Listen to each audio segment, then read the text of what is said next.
Yeah.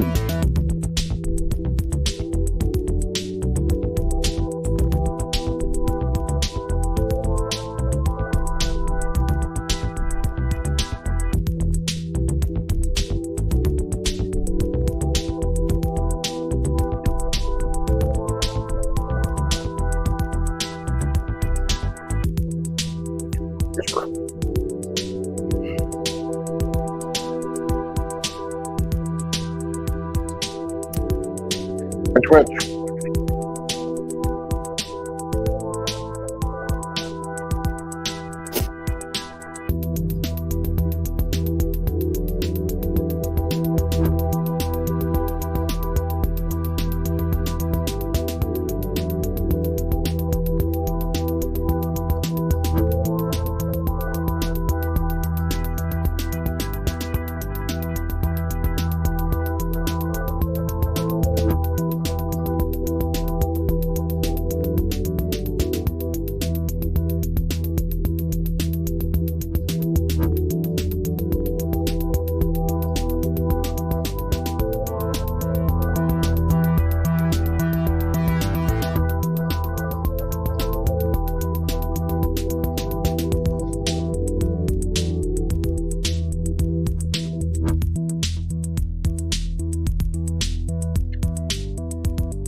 I'll stick around.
How we doing, buddy?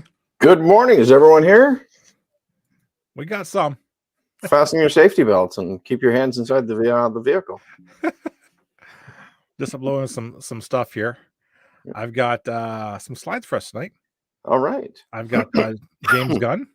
Yep. And I've got, of course, our favorite game. Who's going to cancel? And Niagara Falls Comic-Con. I got him up here. So, are you in for a treat, folks? We're going to be talking about James Gunn, his DC slate of movies. I want to touch upon his DC 2 Broken to Fix. Switz has some excellent ideas about basically how to introduce the Fantastic Four to Marvel Universe. We're going to talk about or how they should have. They should have, but we're going to talk about classic snack foods that we miss, and maybe extinct fast food. Anything else comes to mind? What do you think, Switz? I think we're ready. Of course, as always, before it was Old Man Theater, we had to take care of Old Man Bathroom and Old Man Bladder. So, hey, man, I took care of that for you. Try to drink this whole cup up. Chat, you feel free to interact. Put the comments in. We're always up having fun of that. I'm gonna create a quick banner here. So let's do a roll call here and see who's here. Who's watching tonight? Sound off if you're here.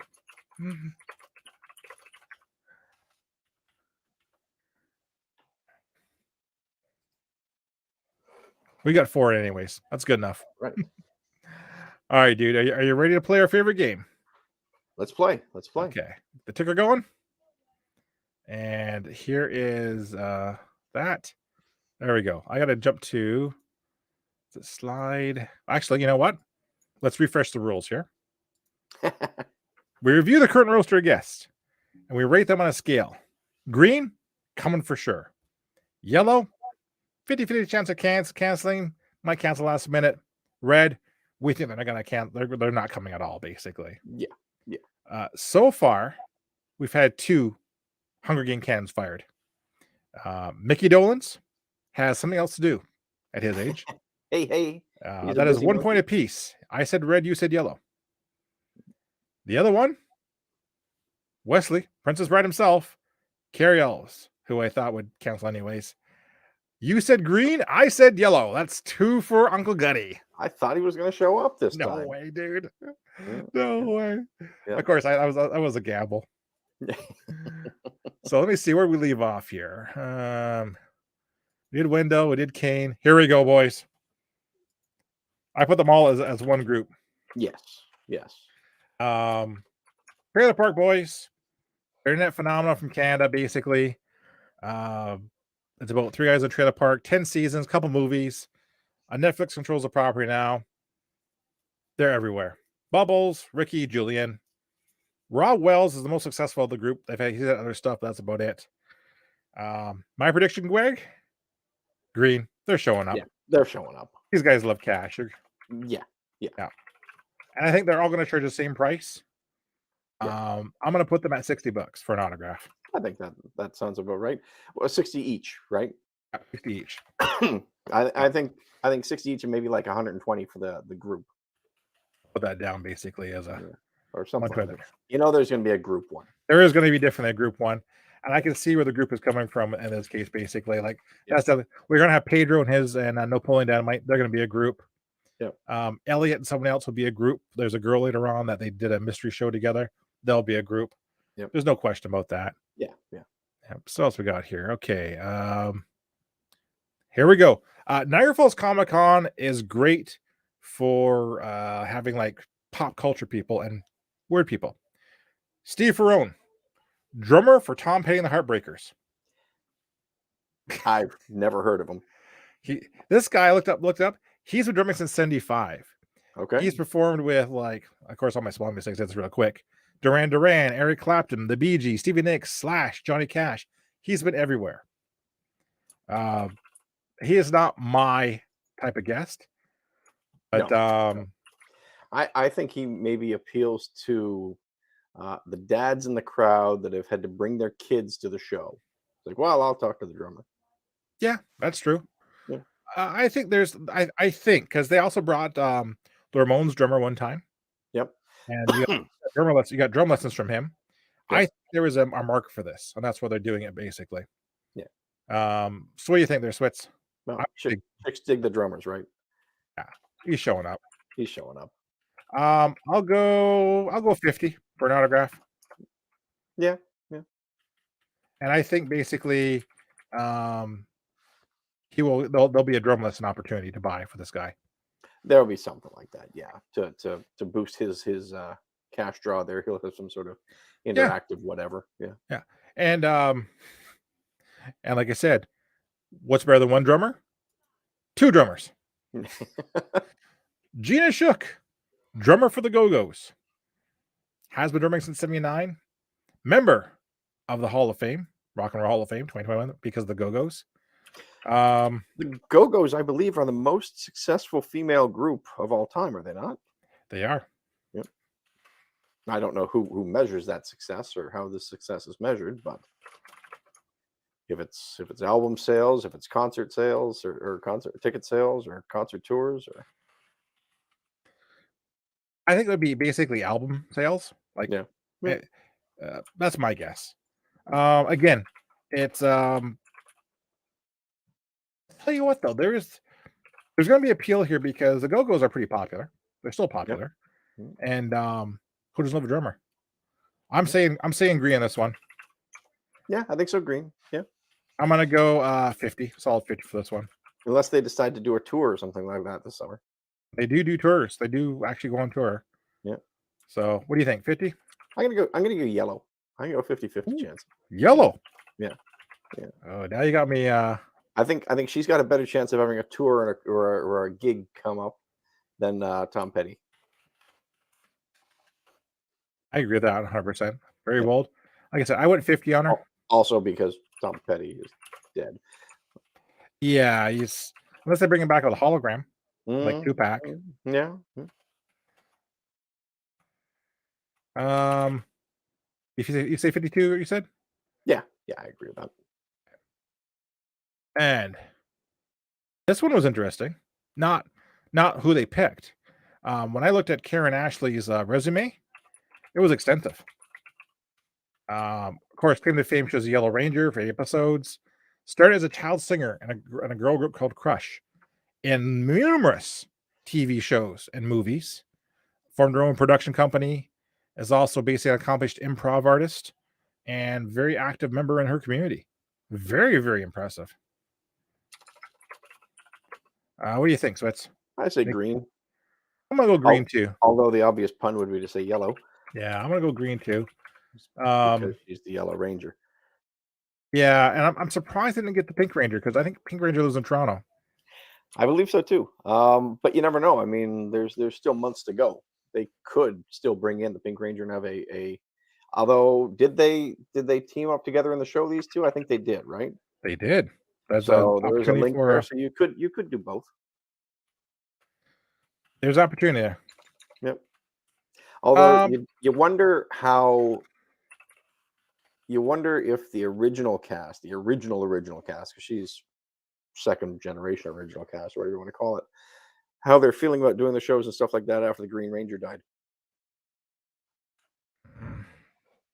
One to actually. They might just not have it in them right now. Who knows? This is original. She was one of the original Rangers. Well, she was the second Yellow Ranger because the original Yellow Ranger died. Oh, pardon me, I did not know that. Yeah, she was the Asian girl, Trini or whatever her name was in the show. Yes, we all watch Power Rangers. We know that. I thought she was Tria though. No, sure. Because she said she was the first pirate. Like, okay, Karen, I gotta Google this up right now because maybe I'm wrong. Power Rangers. Aisha, pardon me. I stand corrected. Replacing the late. Oh, I tell you, do not doubt Switz when it comes to Power Rangers. But you know what? Much. Yeah, I'm gonna go yellow. I'm changing my mind. Okay, all right. I think he's got something that's gonna come up, and are you thinking bait and switch here? Are you thinking we're going to give you our little tease? We're going to give you the Yellow Ranger. She's going to cancel, and we're going to bring the Pink Ranger in to save the day at the end. Problem is, they already had the Pink Ranger, though, right? Did they? Yeah, they did a few years back. I don't remember that. Was that Niagara Falls or was that Hamilton? No, it was Niagara Falls. She was there briefly. Yeah, like it should have been more of a bigger deal than it was. Yeah. I'm gonna say yellow. I think, in my heart, I think she's got something coming up. I'm going green, even though yellow is the obvious pun and choice because of the yellow costume. I'm putting down a marker, 65. Yep. 65 for this one for sure. Here we go. Red. Here we go. He was previously scheduled. He canceled. He'll And cancel again. He's I'm going to pull going. a Carrie Elwes. Yeah, I'm gonna go. I'm going red. He ain't showing up. No. He's canceling next month. Yeah. You going yellow or red? I'm going yellow or red. Sorry, red. You got red. Red. Yeah. This guy I wouldn't mind getting an autograph from. Ironically, this morning I saw one of those ridiculous Instagram or Facebook ads or whatever that you can get the Wild Thing jerseys online. Oh God, of course. Quite a long list of resumes. However, they said that only Sniper and Major League are his best films. Substitute was pretty good. He was Big also Joe, in Eddie and the Cruisers. Yeah, it's a tune. Gee. He was also in it doesn't say the thing, but he was also in Butch and Sundance the early years or something like that. Part 2. That's the one that you have to bring up if he does show up. Oh, you know what? If we get close, if we get a month out, he's still there. I'm getting a picture of him from that. I'm going to get him to sign that as well as one that to see if I get punched in the mouth or not. I'm going to have part of the fun is to find the celebrity's most embarrassing role and bring it up to them and have them sign that picture. I'm going to have my Lonesome Dove moment. What are you thinking for this guy if he does show up for autograph? I'm going to say 80. Okay. I'm going to go 85. I'm saying he's going to the moon because he's got to make up for the one that he missed. I'm going to say 85 too. I don't think he's got too much more miles left in him. Yeah. I'm saying 85. Until they do another Sniper remake or sequel. Yeah. And you know what? This guy was hot in the 70s and 80s. He was a hot commodity. And he just never never really caught on on that. Like his resume is strong. But for some reason, just Hollywood didn't embrace him. Yeah. I wonder if you do a Q&A. Or is that when he would cancel, basically? You got to do a Q&A. Oh, screw that. I'm out of here. Forget it. I'm out. Yep. All right. Here we go. Star Wars stuff. I can't believe this.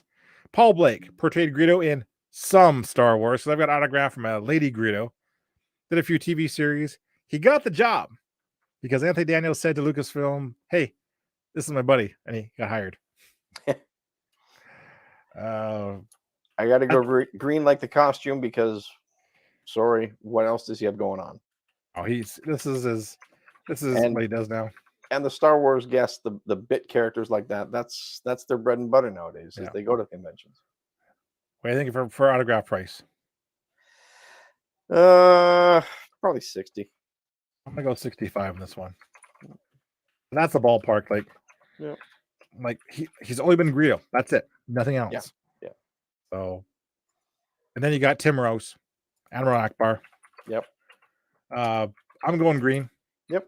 There's no chance. There's no chance this guy is not showing up because again, this is his thing. Well, there is a slight chance if he gets lured away and falls into a trap. A trap. It's a trap. It's definitely a trap he could be lured away from. I had to say it. Of course, I had to say it. We had to say it. It's portrayed Admiral Akbar, puppeteered Cy Snooze and Delicious Crumb. That's kind of interesting. Also involved in the Dark Crystal and Howard the Duck. Well, you might want to take that off the resume. Yeah, exactly. I'm gonna go 65 for this guy. He's a Paul Blake. Yep. Same thing. Yep. Although they will put the two of them together, and he will probably have the longer line. They'll be sitting side by side. What are the odds do you think he's going to put "It's a Trap" on all his autographs? Oh, 100%. 100%. Exactly. 100%. Yeah. There's no question. Anything right? Admiral Akbar he signs, it's a trap. It's a trap. It's a trap. Watch out. It's a trap. Tim Rose. You know what? I don't think he did the voice, though. The guy who did the voice passed away. He just did the friggin' puppet. Yeah. Doesn't matter. Doesn't matter. It's like Jack Kirby and Stan Lee. Stan Lee's last man stands, so all credit goes to him. Yeah. Oh my gosh. It would be like having the fry cook from KFC signing everything finger licking good. Yep. 100%. Hey, it's a KFC thing. Who cares? Yeah. Eugene Clark, which I thought was an interesting pick. I thought basically he was only the Big Daddy zombie on the dead. No. This guy's got a list of credits as long as my arm. He also He's won a also a Gemini. signer. What's that? He's also a signer, apparently. Yeah. Won a Gemini for Best Supporting Actor for Night Heat in Canada. Also a singer. Oh, A signer, yeah. Like I said, I was in a rush to make this today. okay. I'm going green. Yeah, I think so too. Yeah. I want to hear what you think because I got an inside track on this. I seen him sign at a booth Oh. at Artist Alley. I'm thinking he's like $50. I'm going 75. Oh wow, okay. He was charging a premium last time I saw him, Switz. Yep. I'm pretty sure it was around the $80 level he's charging. And people were lining up to get it. Wow. Yeah. Like I said, he hasn't done much recently, but can he get by basically on that Land of the Dead stuff? Can he still ride that? Who knows? Are there any royalties coming from Night Heat? Good question. This one. This is a returning guest. Classic Pinhead, does a few short horror films, popped up Nightbreed, Pumpkinhead, Ashes, and on his YouTube channel, he reads books aloud because of his voice. Okay. This is a major horror guest, in my opinion. Even though he's been there before, he's a major horror guest. I would say green then. I say yellow. I'll say yellow just because he's been there before. He doesn't feel bad if he cancels. Exactly. I'm going to go green. Yep. I think he likes doing this. I'll tell you what, I've got kind of the urge to meet him myself. I just don't know why. Again, he has a very cool autograph. He writes "See you in hell," all his autographs and stuff like that. Yes, this guy loves what he does. Okay. Unfortunately, I think he's going to command a premium. Oh, he's gonna be like $90, I'd say. Yeah, I'm going to go 80. But yeah, I'll put. You going to go 90? I'm going 90. Yeah, he's going to command a premium. But yeah, this guy is a hoot. I'd love to hear him talk at maybe Q&A too. But he loves his fans and he loves cons. 100%. Here's interesting. So Terrifier is kind of a horror film that popped up this year. Basically, it's very gory, very upsetting. And basically, that's how it got its popularity. Up and down kind of thing. This guy played Art the Clown in it. David Hart Thornton. That's his claim to fame right now. I also played Grandpa Who on the first 5 tours of Dr. Seuss, How the Grinch Stole Christmas the Musical. I can see how the prep work for that would prepare him for Art the Clown. I know. That's some voiceover work. Unfortunately, I'm going to say he's green. I think he's showing up. He's nothing else to do. Yeah. You want to say green too? I'll say green. Yep. And I'm going to go on the low end for this guy. I'm going $50. I'm gonna go 70. 70. 70. Wow, man. You're feeling bold, are you? You know how much those Dr. Seuss books cost? He's also quite popular this time too. So yeah, he's kind of riding the wave from the Terrifier thing. 100%, exactly. Yep. So to pair with him, they'll bring the director, Damien Leone. He's basically director. They got the writer. two of them. I'm going to say green. He'll be there. I'm going green too.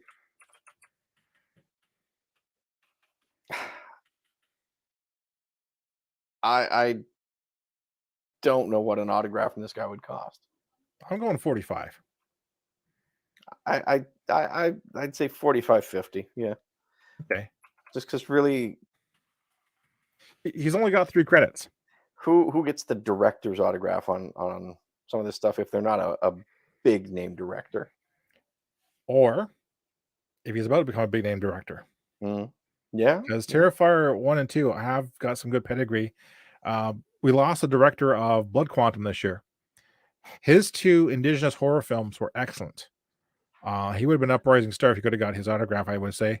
So this one, I'm going to say 45, but I still think he's got potential. Yeah. Okay. Yeah. One of those, I got him when I knew he was small. Are you saying that his autograph is a must get for future investment value? I'd take a chance on it if it was 45. If you're a horror fan, I would. Yeah. I'm not saying he's going to try to be a Jordan Peele or a Sam Raimi, but you can't Yep. predict who's going to get hot. Yep. And right now, if you want to get his autograph, now's the time. Okay. Yep. I recognize the name, Tyler Yep. Mane. Sabretooth. Also, a former WCW wrestler, isn't he? He is, exactly. I forget what he is. I forget what it was, but yeah. WC wrestler, Sabretooth, original X-Men, Bryan Singer's X-Men. Yep. Michael Myers in the Halloween remakes. I played Backstar in Jupiter's Legacy on Netflix. Don't worry about it. It's been canceled. Forget about it. I'm going to go yellow. I'm going to go green. You go green? I can see him being there. Like I said, again, another mainline horror guest. I'm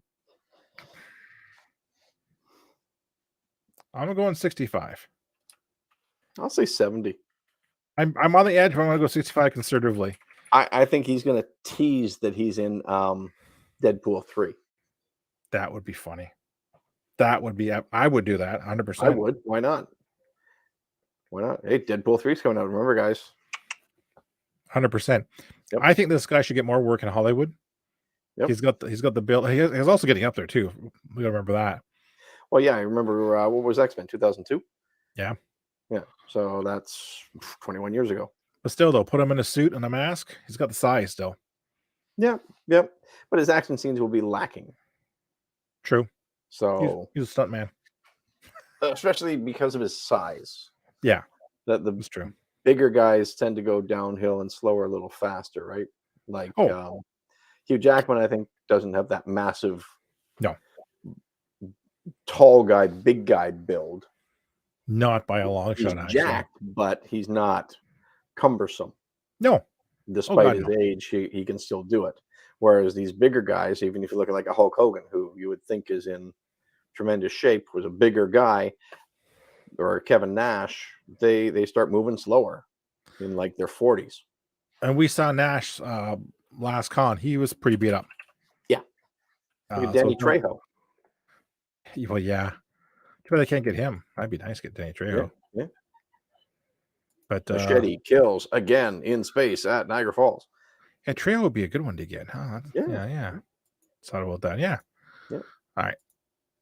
Here we go. Here's your Doctor Who guess. Yep. Finally, we get one. And I'm disappointed. Yeah. Like, one for the Governors of Walking Dead. It's basically a twofer, right? Walking Dead, Doctor Who. Yep. Referred to as one of the most versatile English actors of his generation. Various film and TV roles. But I think they're bringing him in to satisfy the Doctor Who people. Finally, again, somebody. Yeah. Yeah. I didn't mind his turn as Jackson Lake, but no, I did a really good job. I really enjoyed the episode. Yeah. Exactly. I'll take it. I will definitely visit him for sure. Yes. I'm hoping that he's a green. I'm gonna gamble. I'm gonna put yellow. You're going yellow? I'm gonna go yellow. I'm gonna go yellow too. The most versatile English actors of their generation do tend to get offered a lot of work. Exactly. And he's also coming from overseas. Any kind of overseas chat. Well, unless he lives in LA or something like that now, because or even Atlanta for doing the Walking Dead stuff. But he hasn't been on Walking Dead for a few years, I guess, right? 5 years or whatever since his character easily 100% written out or killed, or I don't know what happened to him because I gave up watching the year after. Oh, if you haven't read the comics, then yeah, he met his fate. He's like 86th. Yeah. If you haven't watched it, spoilers. I gave up after season 3. Yeah, he came in season 4 because of the Governor, actually. Because at the end of season 3, he had been dastardly and evil and tortured people and done all of whatever he did. And at the end of the season, he left with his team and they all drove out someplace. And he got out of their cars and he was giving some speech and go look over here, people. This is the land we're gonna go. And then he killed everybody except for 2 guys.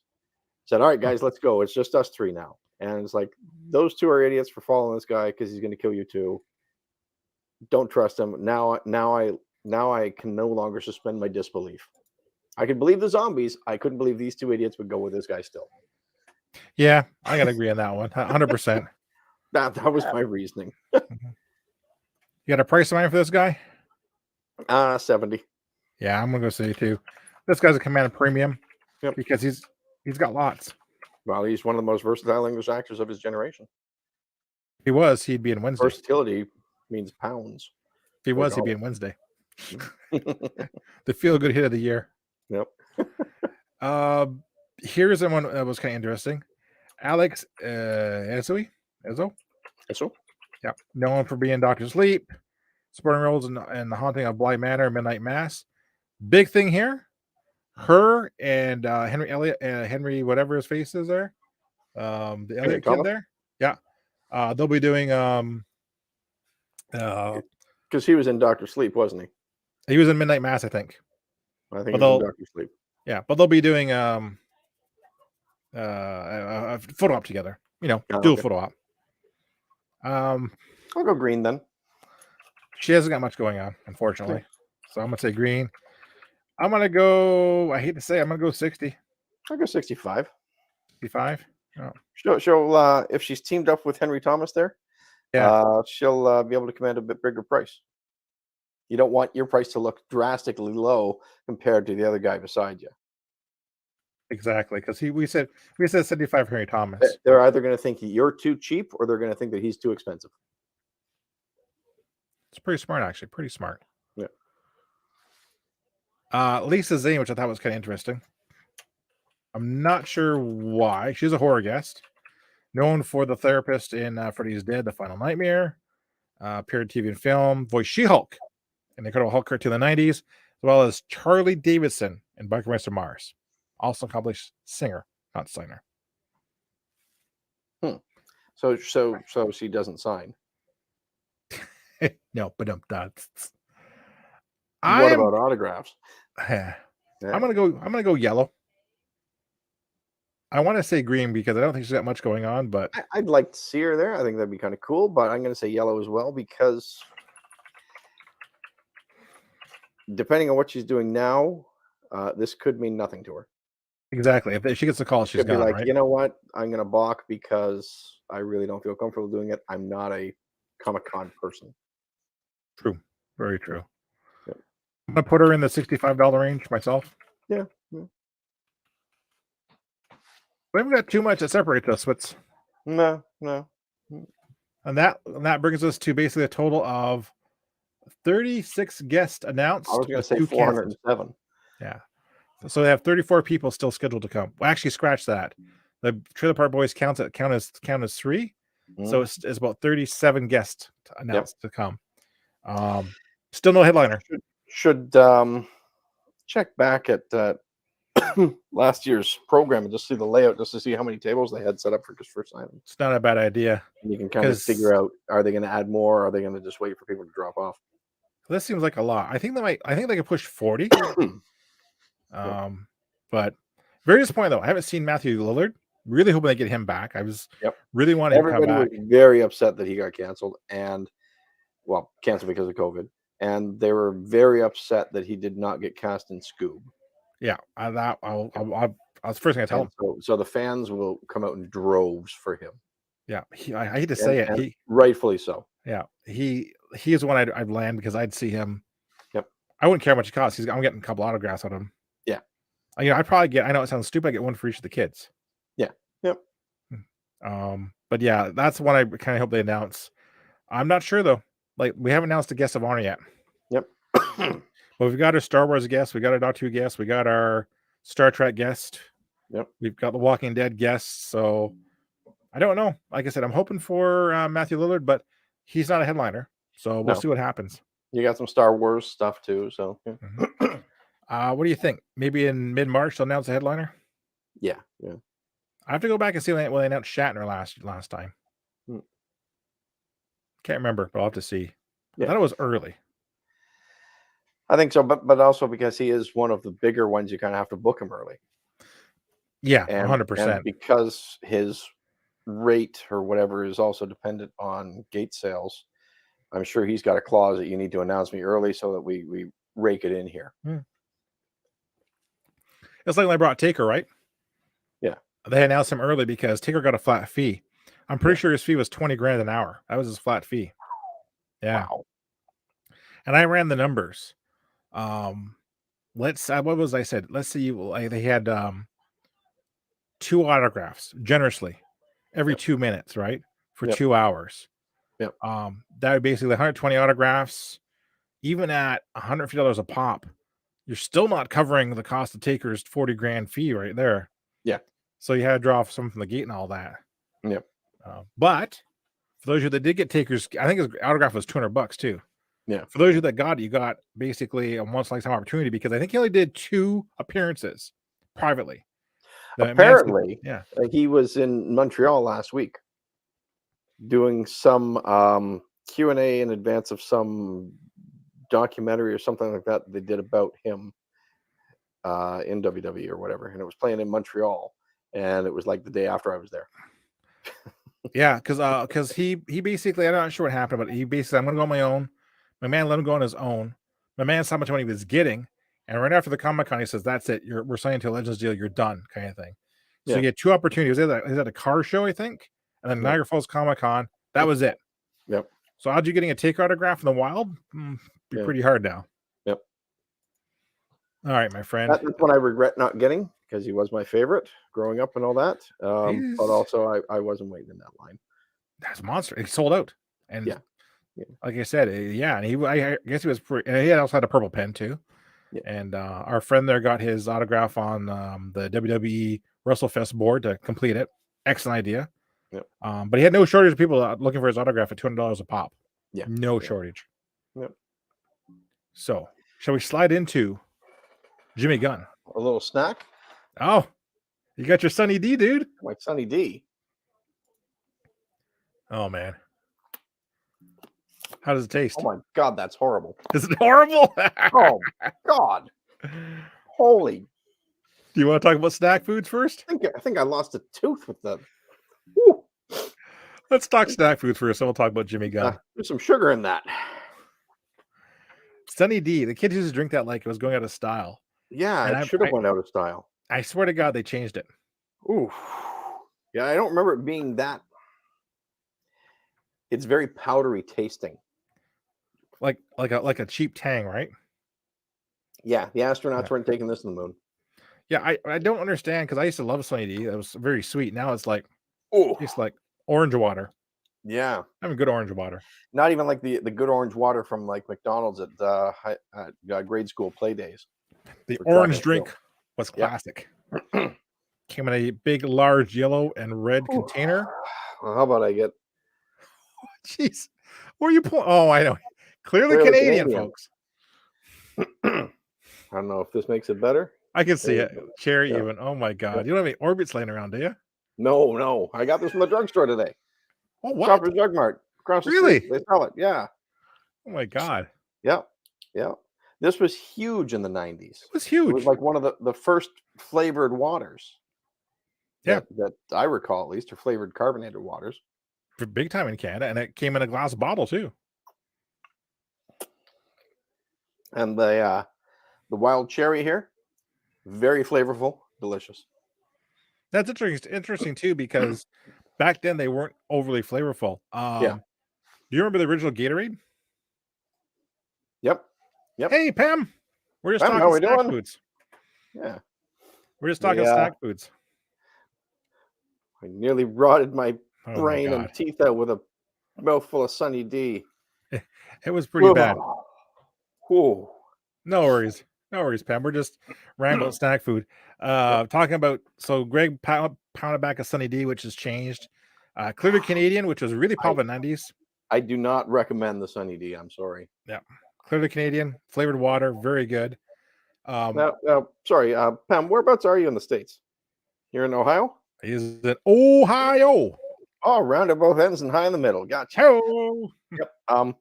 Do they have, or did they ever have, Clearly Canadian down there, or possibly Clearly American, or something like that? But maybe the same beverage, but just rebranded.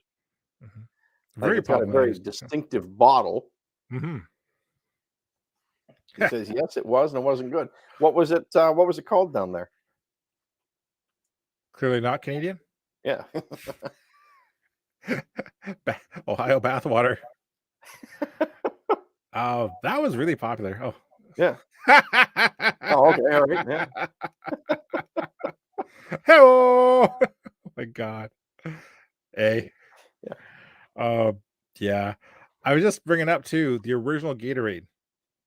I was quite lucky. We were on a trip someplace. I forget where we're going to down to the States, whatever. My dad, God bless him, was always spoiling me. He went out and says, "Hey, look, Bob, I got us some of this new Gatorade stuff. Let's give it a try." And it was the yellow, Yep. and we had it in that big glass bottle. It tasted like salty water. It was not like the Gatorade a part of the day. It was like salty water with a little the hint is a flavor. And it Um, was neon it yellow. was neon, yeah. Yeah. Yep. It wasn't bad. Like I kind of got acquired taste for it after a while. Available at club foods, by the way. I prefer Fago. You know what? We Well, didn't have Fago up here wow. naturally. I know I know a certain store that used to sell a ton of Fago. Yep. Switz had a lot ton of Fago. We had a ton of Fago. What was the favorite flavor of Fago? Good question. My favorite was the vanilla cream soda, because it was a very, very good cream soda. Oh, root beer. You got her. Yep. Nice. Root beer. Um, Uncle? I never had it. I've never had a Fago. Really?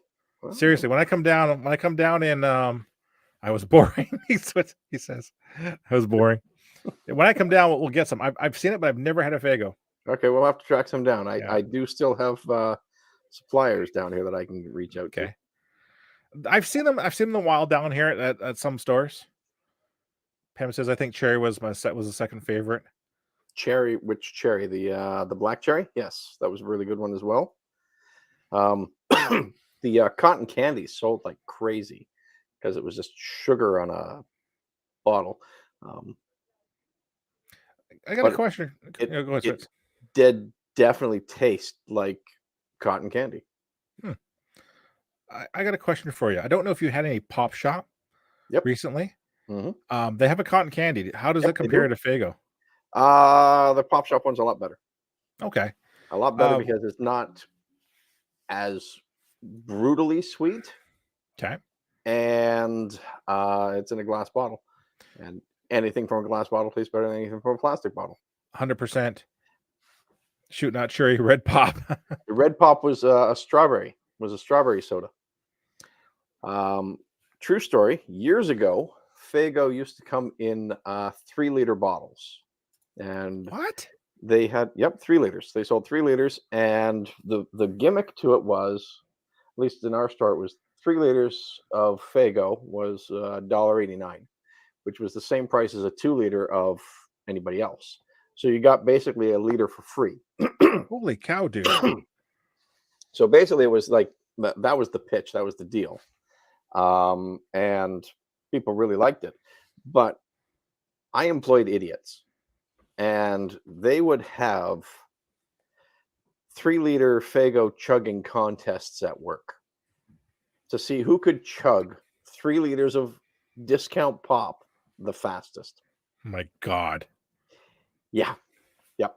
So they had a one called Moon Mist, which was their Mountain Dew, and that was the chugger's go to. And you can just imagine how much gut rot you get from God. a regular amount of Mountain Dew. Imagine how much 3 liters of it sitting in your gut will Oh do to God. you. Yeah, Pam says Fago makes So me think my grandmother's house. we learned quickly not to schedule the Fago contesters together. That's insane. It's funny Pam should Don't, say that don't because put Mike and Tom on the same shift. They're going to chug Fago together and be useless for the oh next my 3 hours. God. Yeah. They do at the front of the start of the shift or Oh yeah. not. As soon as they got Oh, there, they'd like cheers and let's go. oh my God. Between customers, chug, chug, chug. Yeah, so Pam mentions that Fago thinks makes it of his grandma's house. Pop Shop, which was a Canadian well, I call it brand or whatever. Basically, you go, you pick out your flavors in a case and bring it home, bring the bottles back. It makes me think of my grandmother's house because she was big on Pop Shop.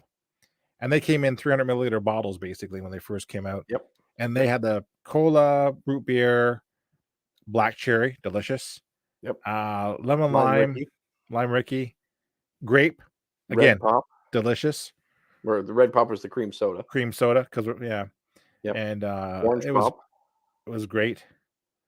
And then they stopped making it because they said, "Well, we're not." The company said, "Forget about it." Some guy Well, bought the brand. because it was all hinged on having the outlets to do it in. Yeah, Really, because you had to go pick it up you and bring needed the the bottles store to back. do it. Yeah, Yeah. yeah. So they let it lapse. A guy bought the brand a couple of years ago and brought it back, and Yeah. with cream Some soda and all that kind of company stuff. called Beverage World out in Yeah. Grimsby. They also make Stony Creek, yeah. Rocket. So like a red, yellow, and blue tastes. The red, white, and blue tastes very good. That's in the Uh, current lineup. yeah, their cola tastes really funky. The I mean, beyond bubblegum RC one is cola not funky. bad. Yeah, kids like bubblegum too. I stick to black cherry. Yeah, bubblegum's not bad. Their pineapple one is pretty popular. I seen that. Like, yeah. Yep. Yep. Yeah. What else you got for snack foods? I know you're just chomping, man. Well, let's see. The other day I went and donated blood again. No. Everyone should do it. It's in you to give. Help out people there. But my blood clinic has, obviously, when you give blood, they give you snacks, whatever. They give you water, they give you pretzels, chips, whatever. For the longest time, the best part about giving blood was they'd have bits and bites. Oh man. And they stopped the bits and bites. What? Because they were always the snack size. And I don't think that Nabisco Okay. or whoever has them does the snack size anymore. And that's Okay. why they didn't have the bits and bites anymore when you donate blood. Mhm. So you I have to love go to bits and Walmart and bites. get your own because they're on like for $2 a bag. Yeah, I love bits and bites. Bits and bites are great. I used to get bits and bites all the time when I was at my grandparents' house. They used to Yeah. have them as a snack. But I also think, and I'm not sure if this is true or not, or if this is just me misremembering something from my youth. There was another candy, and I don't know, or another snack. Now I don't remember if this was just we got like a budget version of bits and bites or whatever, or my grandmother or grandparents just named it or called it wrong. They used to call it nuts and bolts. No, you're not wrong. Okay. You're not wrong. I remember nuts and bolts as well. Let me look that up. Yep. Nuts and bolts might have been the Canadian. Okay. That's what happens, right? We always have a Canadian version. Yep. And well, it's kind of like a lot of people don't realize that Mars Bar is the Canadian version of Milky Way. You're not wrong. But I can't find packaging of nuts and bolts. I know a lot of people used to make it at home. Nuts I and want to say bolts. it was very similar, but it might have had like instead of the shreddies, it might have had like a Chex cereal in it instead. Had peanuts in it too as well. Oh, okay. That would be the nuts part. The nuts bolts. Yeah, peanuts in it too as well. It was very good. My grandma used to make it for Christmas. Well, that was the thing too, I guess, with a lot of these snacks. Yeah, you could make them yourself, right? We can't make Chex Mix in Canada.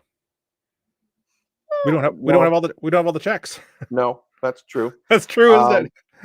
Chex Mix is not available in Canada, but there was a certain video store that used to sell a boatload of it because they went across the river and bought it themselves and brought it back. That's our entertainment. Thanks. Tune in for the June anniversary show. That store is now closed. Yep. Thank you, world. Segue. I saw an article on CBC about this brave little guy who still has his video store going for 35 years in Kingston. This little tiny hole in the wall. I said, "Screw you." To the ground. My big snack I remember from my youth is Hostess potato chips. Not that I'm bitter, but not that you're bitter. Yeah, don't be a Pem. You and Pem would get along great. I could put you together because you probably would burn down half the city. Now, hang on one second here. I got to show you something. As we go back to bits and bites.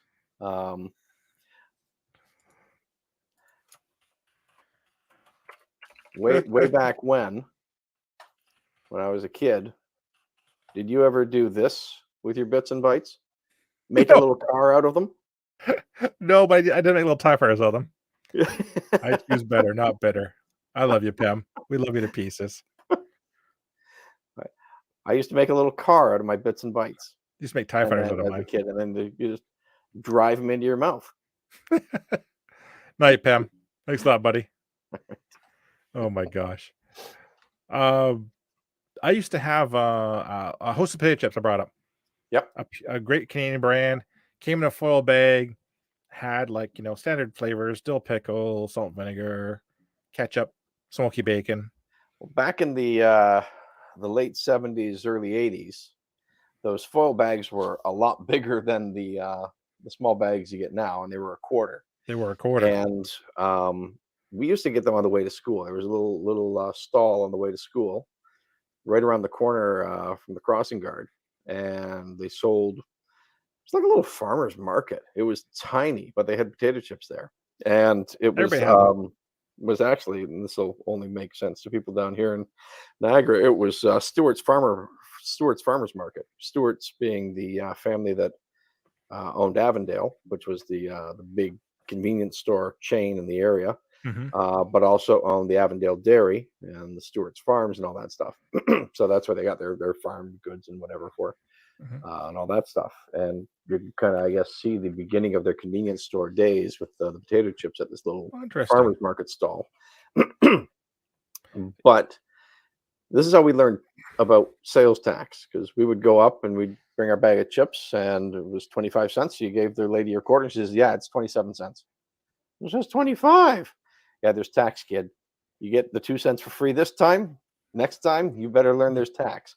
So the next day, if you went with only a quarter, you didn't get your bag of chips. They stuck hard to the rule, and you learned about sales tax pretty darn quick. Hostess was good. I love the bags. They had mascots called the Munchies. Yep. Which was a little like red, yellow, and orange guy, like the little kind of devilish or whatever. Look it up on YouTube. It's hilarious. My memory is my darling wife, Cherie. Hostess would run contests. So you could actually win like little free bags of chips inside and all that kind of stuff. They'd also say if you collect enough wrappers, you send away and you get a plush. And she actually, her friends at high school saved their wrappers, sent them in, and got one of the munchies. That's my claim to fame. But Hostess used to put these little plastic cards inside their bags that was like win a free bag of chips. So it said win a free bag of chips, skill testing question, and the back card was basically all the rules and regulations for the contest. Now, good segue on that one. I can't remember if it was Hostess or Humpty Dumpty that did basically the sticker inserts for like WWE, Star Trek, and rock bands. Hostess. Was Hostess? Hostess. They also did MLB. They did baseball. That's and right. Hockey. Yep. Yeah. So Hostess. I think that I might actually still have some somewhere. I saw a set for $20 I should pick up of the Next Generation cards. They're about an inch square. They're there. There's the munchies. Munchies. When you got the munchies, nothing else will do. Hey, Hostess potato chips. That's them. Yep. But you had these little cards of like Next Generation stuff like that. Little rock band stickers. It was great. It was like getting a prize in the Cracker Jack. Yeah, what was like the cereal box toy. Yeah, I loved it. Yep. Hostess was bought out by Lay's, and Lay's just retired the brand. That's what happened to them, which was unfortunate. Every once in a while, though, I could find them at like the off-market grocery stores, like a No Frills or a yes, whatever the green one is. A Price Chopper? No, not Price no, Chopper, the other one. Market Fresh or Price Fresh? Oh, no. Okay. No. The one that's at the Fairview Mall. Oh, Sobeys? No. That's no. Damn it. Yeah.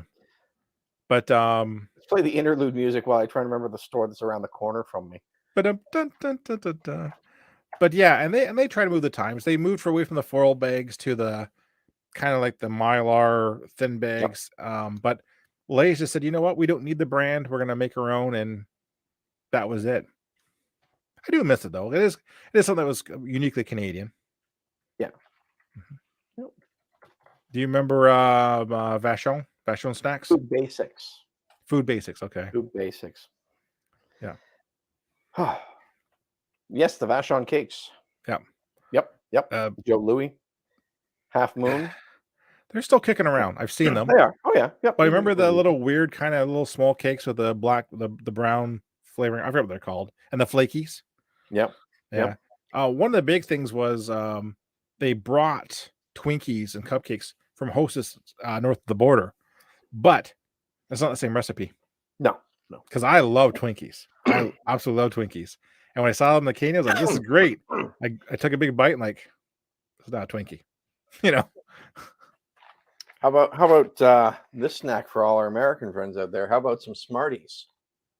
Oh yes, those are Smarties, guys. Not these. Not These are those. Those are rockets. Rockets. Yep. Those are Rockets. Smarties. These are Smarties. Rockets. Smarties. Smarties up here are little chocolate discs that are candy coated, and they are fantastic. Popular jingle in the old days. When you eat your Smarties, do you eat the red ones last? Do you suck them very slowly, or do you crunch them very fast? Something, something, something, something, something, something. When you eat the Smarties, you eat the red ones last. Yes, Now, I played it forever. I remember that it took a long time for Smarties to come out with a blue one because there was some sort of a regulation about the dye. There was, and the blue Smartie was basically like a special promotion, whatever. They finally did it basically, and It was like the holy grail of Smarties. It did turn your poo kind of weird too, so I can see why they didn't use it for very long. It did do a number on you. Mm-hmm. We had Crush, but we still have Crush. That's not really. I tell you what.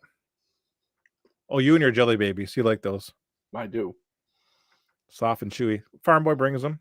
Yes, they do. I'm trying to think These what other uniquely Canadian a stuff. British candy. Yep. Made famous from Doctor Who. We're talking British candy. I like Jelly Tots. Ah, yes. Yep. These were basically small half moon gumdrops. Used to be made here by Roundtree, candy company, and they're gone now. There's your Jelly Baby, a nice big hunk of gelatin sugar. Well, that's like cornstarch tossed on them so that they don't stick to each other. Exactly. But Roundtree made like Jelly Tots, Rosebuds, and a few other kind of like snacks are no longer. They're gone. Oh, I used to love Rosebuds. Yeah, they're basically. So imagine like Christmas, or they would be one of the candies you would sell to raise money for the school. Yeah, or they'd be for like $1. They'd be like $1 for a box. There'd be a large box basically. Rosebuds are basically like a Hershey Kiss with a twist in them. Fantastic. But a different style of chocolate. Yeah. A much different style of chocolate. A very smoother chocolate, not as sharp or bitter. A very nice milk chocolate. A very nice milk chocolate. Or sweet. Nope. Junior mints. Oh yes. They can cure all ailments. Yep. So if you remember Roundtree's Rosebuds, you must remember their macaroons. Yep. A little chocolate disc with hunks of coconut in them. I'd eat in a pinch. Yeah. Remember the Macintosh toffee? Still do. I still get the tree. Gotta smash it and slowly. You would you would put it in the fridge so it would get really hard, and you would like smash it on the counter. Yep, and then you could break it out because otherwise you were losing teeth or fillings. There's a weird chocolate bar. I forget what it's called. I think it was called Special, made by Roundtree. So imagine a caramel with 8 pockets, and 4 of the pockets had different fillings. Ooh. Caramel, dark chocolate, something really bitter, and like almost like Turkish delight. It was really weird. Cherry gelatin or something like that. Yeah, it was really weird. I remember that too. That's weird. Yep. You've got Thrills, the gum that tastes like soap, still around. Which I hated as a kid and probably still do. Yeah, it still tastes gross. That was always the biggest ripoff when you got that one at Halloween. Yep, you're like, Thrills. You couldn't even give that away. You know what I miss at Halloween? 2-pack fruit chiclets. Yeah. Yep. We used to get chiclets in a box, and I always got the multicolored one because it was always like different. And you eat the whole box, right? But at Halloween they'd make these little 2-packs, and you always hope to get the fruit and not the peppermint because peppermint is just 2 of them. I miss those ones. Did they call it peppermint or did they call it Pepsin mint? I can't remember. I think they call it Pepsin mint. I can't remember. Isn't that strange? Yeah. This is something else I picked up today for our American friends out there. Just because we can say that we've got these and we don't. I mean, for a price, we could roll these across the border, but we'd then go to jail. So we'd get more in trouble for bringing that across the border than who brought a gun across the border. Yeah. The American FDA has a law in the books. Thou cannot sell, import, or food that has objects inside of it. So Kinder Egg with a Kinder Egg. Yep.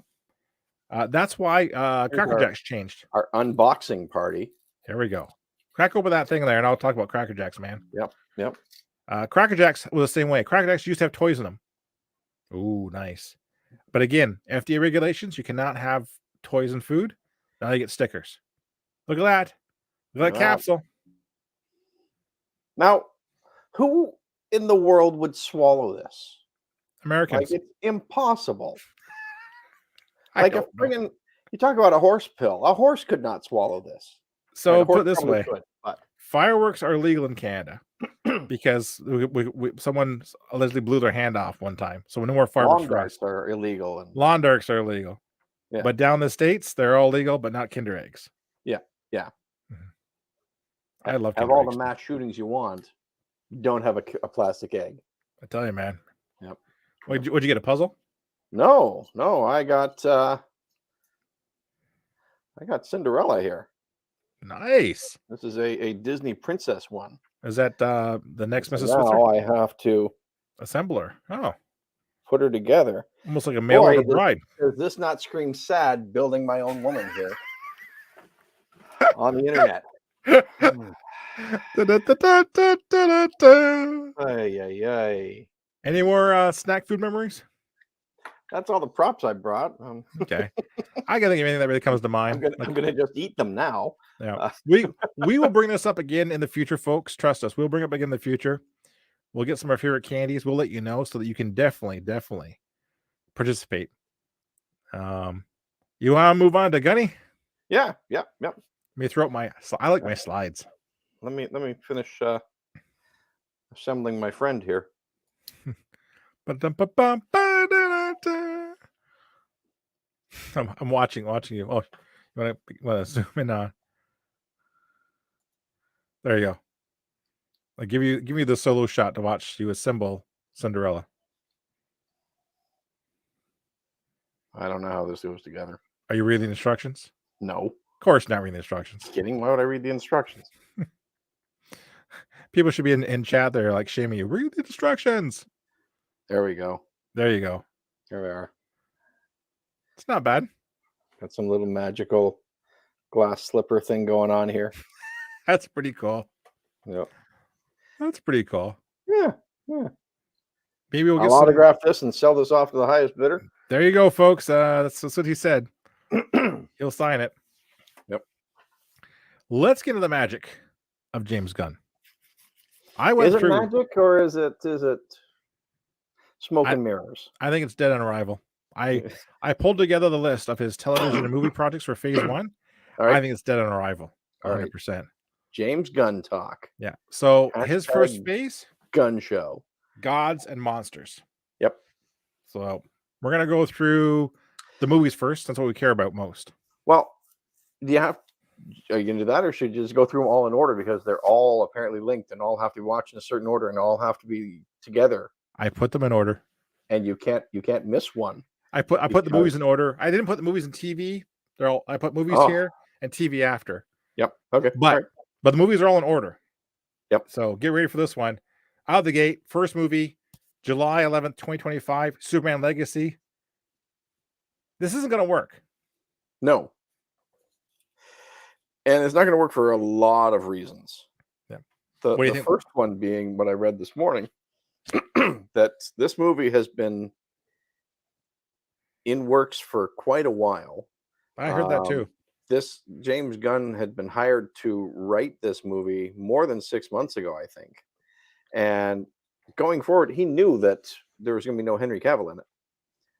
Yet he pointed out that all these things, like he's making it sound like Warner Brothers didn't want to renew him and all this stuff. He was in on it. He was totally in on the no Henry Cavill for Superman thing. Gunn flushed the actors. Yeah. Yep. And I think that because everyone loves Henry Cavill, this will fail. And I think it'll fail badly. Yeah. It doesn't matter how good this movie is. Unless you can find a way to give us all superpowers while watching the movie in the theater, and we can all fly home, it's going to be a failure. This movie has to make people forget about Henry Cavill and be 10 times better than the other Cavill films. It's not happening. Yeah. Not happening. It sounds like a reboot of Man of Steel. It's about Kal-El reconciles his extraterrestrial origins with his human family and upgrading. Does not The sound like a Superman film. the only star, the only actor who could do a better job than Henry Cavill as Superman at this point, Mhm. Christopher Reeve. True. That's Very the true. I'm gonna say that's the only actor that the fans would, accept. They can't pull a Flash. They cannot pull like an old Batman or old Superman out of their pocket. Yeah. Brandon Ruth, as much as I love him, he's no Henry Cavill. No, no. No. So And there, he's also 20 years older now. yeah, this film is dead on arrival. This is their first film. This is their first launch. It's dead on arrival. The whole thing is dead. So And the fact that it's supposed to be like a prequel to Man of Steel, or set before Man of Steel, set basically before he becomes Superman, yeah, or like I or at least becomes Superman in Metropolis. Maybe I don't know. yeah, exactly. So I've that's what it's looking like. I'm a little confused by the timeline of it and everything like else. So, as a Superman fan, you're gonna have a hard time convincing me that I want to watch this one, 100%.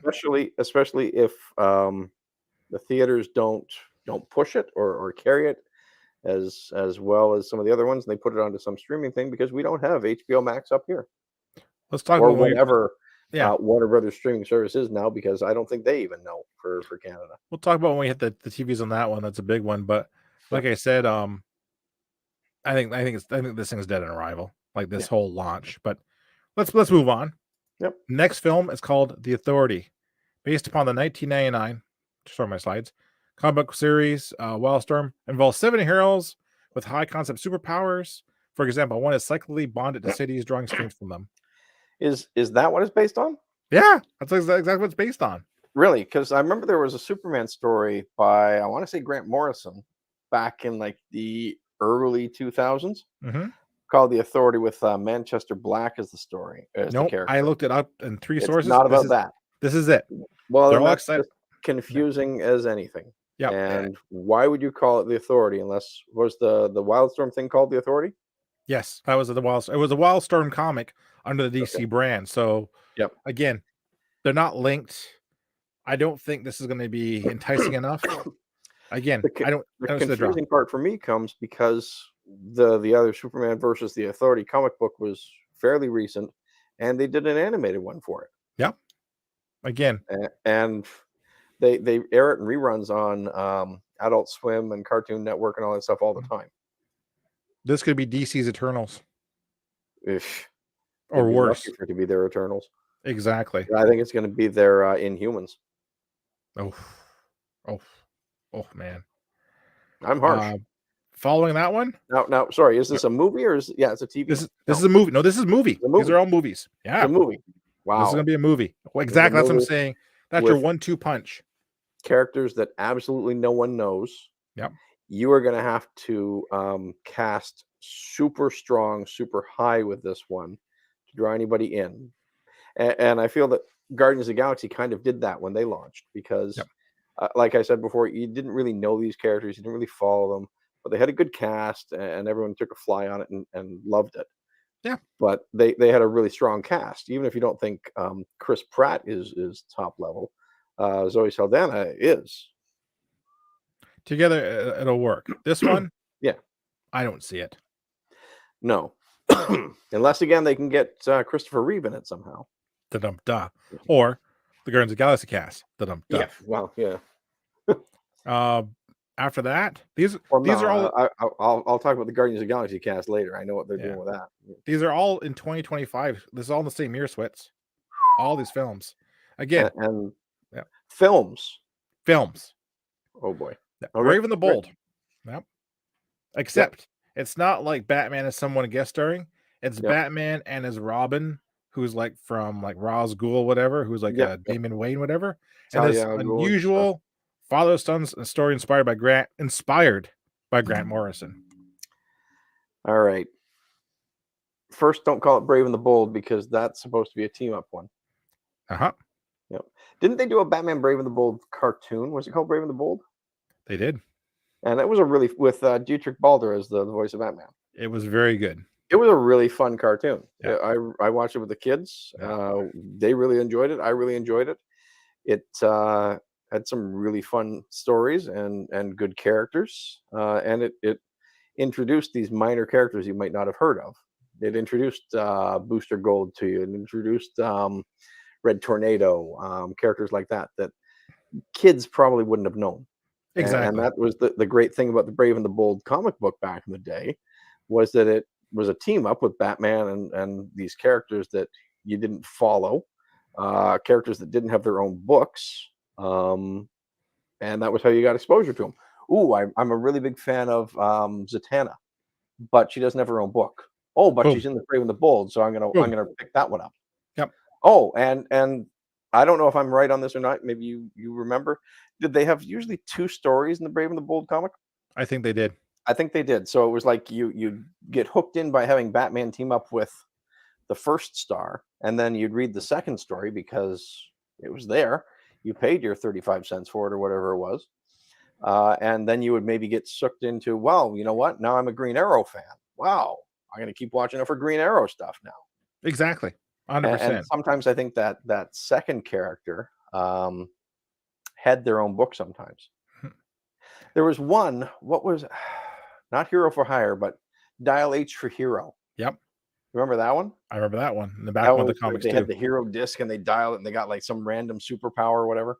That I don't remember if they were the same teenagers every issue or not. they were, Okay. Yeah. and the hero was designed by a letter, so by a fan who wrote in saying this is what I want Right. the hero to be. Yeah. Yep. Yeah. Yeah. Yeah. And I remember those as like the follow-up story to some other stuff way back when. Mhm. But it was kind of cool. Yeah. And that was the magic of having these team ups. Oh, To not have this as a team up, I think is a failure. and like I said, the whole thing about Damon Wayne, all that is going to confuse people right the heck. I see this as a bit of a loss here. Well, especially because who's going to be the Batman? Because it's not going I to was be the thinking that Batman. it's not gonna be that He Batman. because he's a different universe. Yep. Um, it's not going to be Ben Affleck because they've basically cut ties with him. Exactly. Yep. So they're going to have to introduce a new Batman, and they're going to have to take a leap of faith that you've followed the comic books, read the comic books, know that he's got a son somehow, or they're going to have to like really flash forward through that to give you the backstory, or it'll be Exactly. like 3.5 hours long. Yeah. Oh, 100%. I'm gonna step away from it here, Greg. Can you keep it going for 5 minutes? Old man bladder. Oh man, bladder. I'll be right There back. you go. Here. All Don't right. don't go spreading lies about me. Oh, Yeah. you know, his name isn't really Uncle Gutty. I hate you. I'll be right back. He used to be a gutshot clown, and I'm pretty sure that came from his horror Halloween costume when he did his haunted garage all the time as the clown that ate children. Now, I do believe that we're going to talk about some fast food places as well. That's why I went with a nice Bob's Burgers background. I really enjoy Bob's Burgers. I don't know if you guys have all seen the show or not. Um, it's one of those cartoons that's been on for quite a while now. I'm surprised that it's been on for I think 9 seasons, and it's really, in my opinion, uh, clever, smart writing. Um, just fun stories, and they really work in music very well to the show, which is really kind of fun. I think. Um, I don't want to go on too far here without our friend Uncle Gutty talking about the future of the DC universe. So, who's out there in the chat? Who's alive? Who's watching? Who's listening? Is this thing on? Anybody? Does anyone have any other opinions on Batman, Brave and the Bold, or any speculation as to who is going to be cast? I'm very curious on this one. It could go a lot of ways. All right, let's do a little something here while we're waiting for our friend to come back here.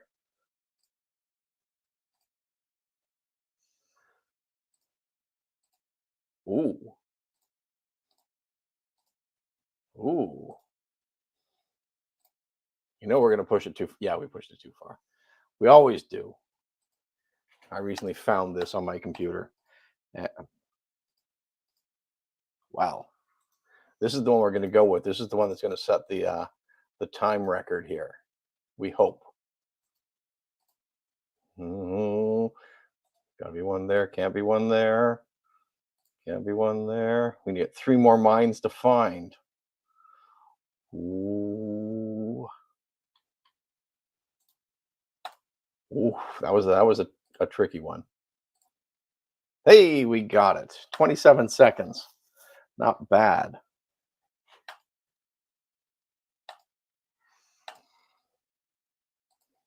Son of a. Is there any is there any strategy to the beginning of this game? Does anyone know? Is it just it's just random guesses, right?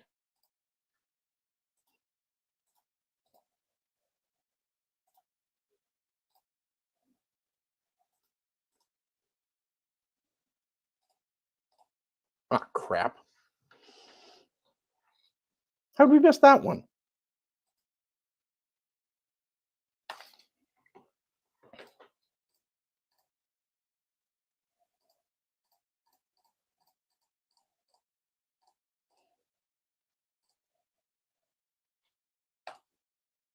All right. We're, we're not playing Minecraft anymore. Or Minesweeper, sorry. Mainly because it's frustrating. That should have went up in Uncle Gutty's video games that he loves, but we all hate. I don't know if anyone caught Uncle Gutty's stream beforehand. It was retro arcade night again. Always fun on Thursday nights.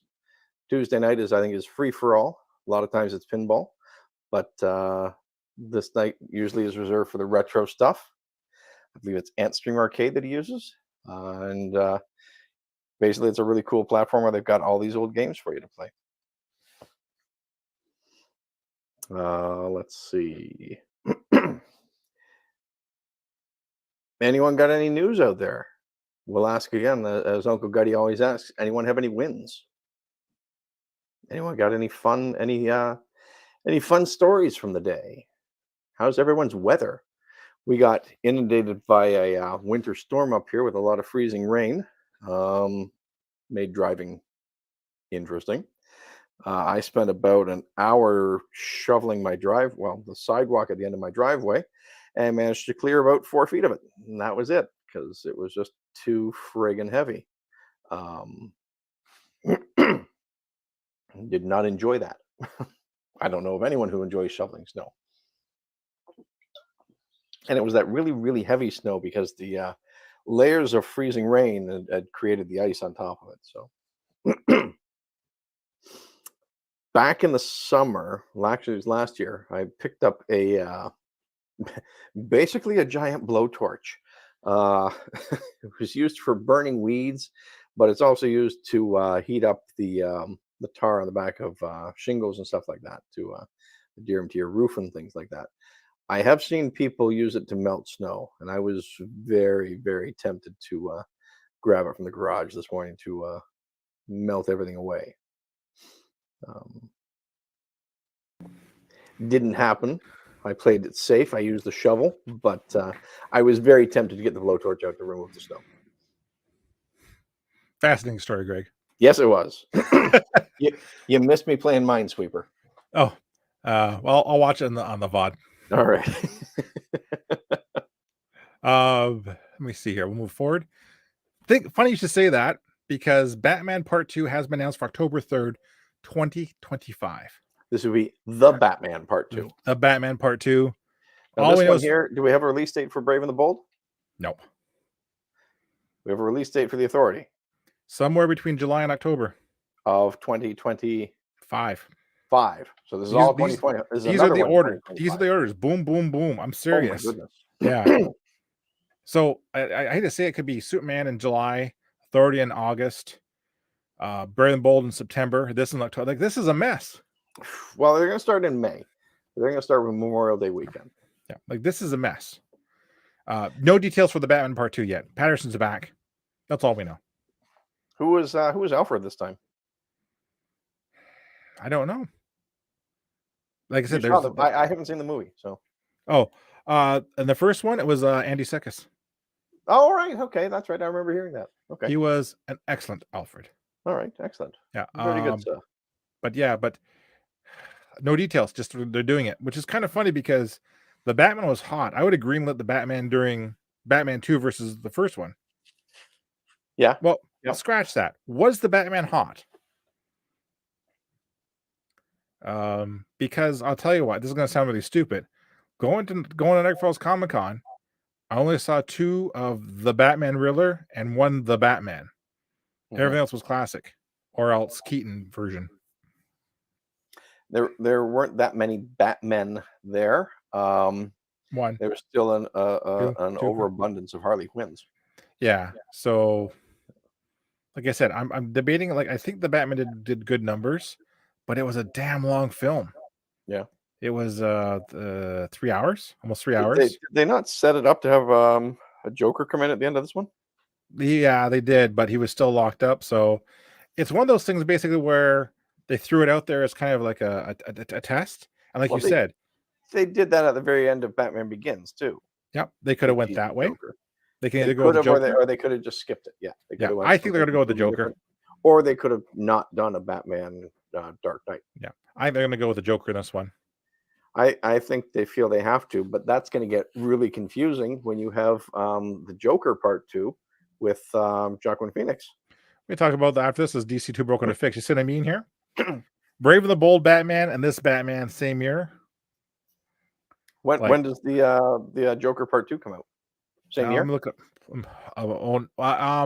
No, I think it comes out in 2024 because I think. Oh, okay. What it is Gunn wants to basically finish that stuff and then universe. And then go bam. Yeah. Joker 2024. Folie du with Lady Gaga. Lady Gaga. I believe. Yeah. And it will be a musical. That's risky. Yeah. October 4th, 2024. Okay. That's risky. Make it a musical. But yeah, okay, Batman Part 2. I'm going to say that Batman is probably the most popular DC hero, especially on the big screen. Oh. And the Batman fans are a horde. They will eat up anything that's Batman. So this will do well, regardless of what the story's about.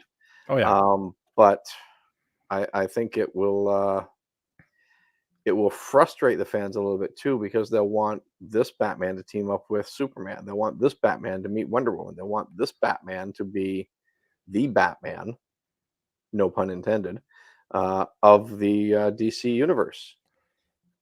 And here's something too I'm thinking of. Will this create a fracture in DC? Of those with the gun DC and this DC? They've already got a fracture because people, as soon as one of these things fizzles, stalls, fails, flops, goes too slow out of the gate, they're all going to demand the Snyderverse back. That's always going to hang around their neck. No, there's no question about that. Yeah. Joker 2, Folie du means madness of 2. It could be a very surreal film too. Yeah. All right.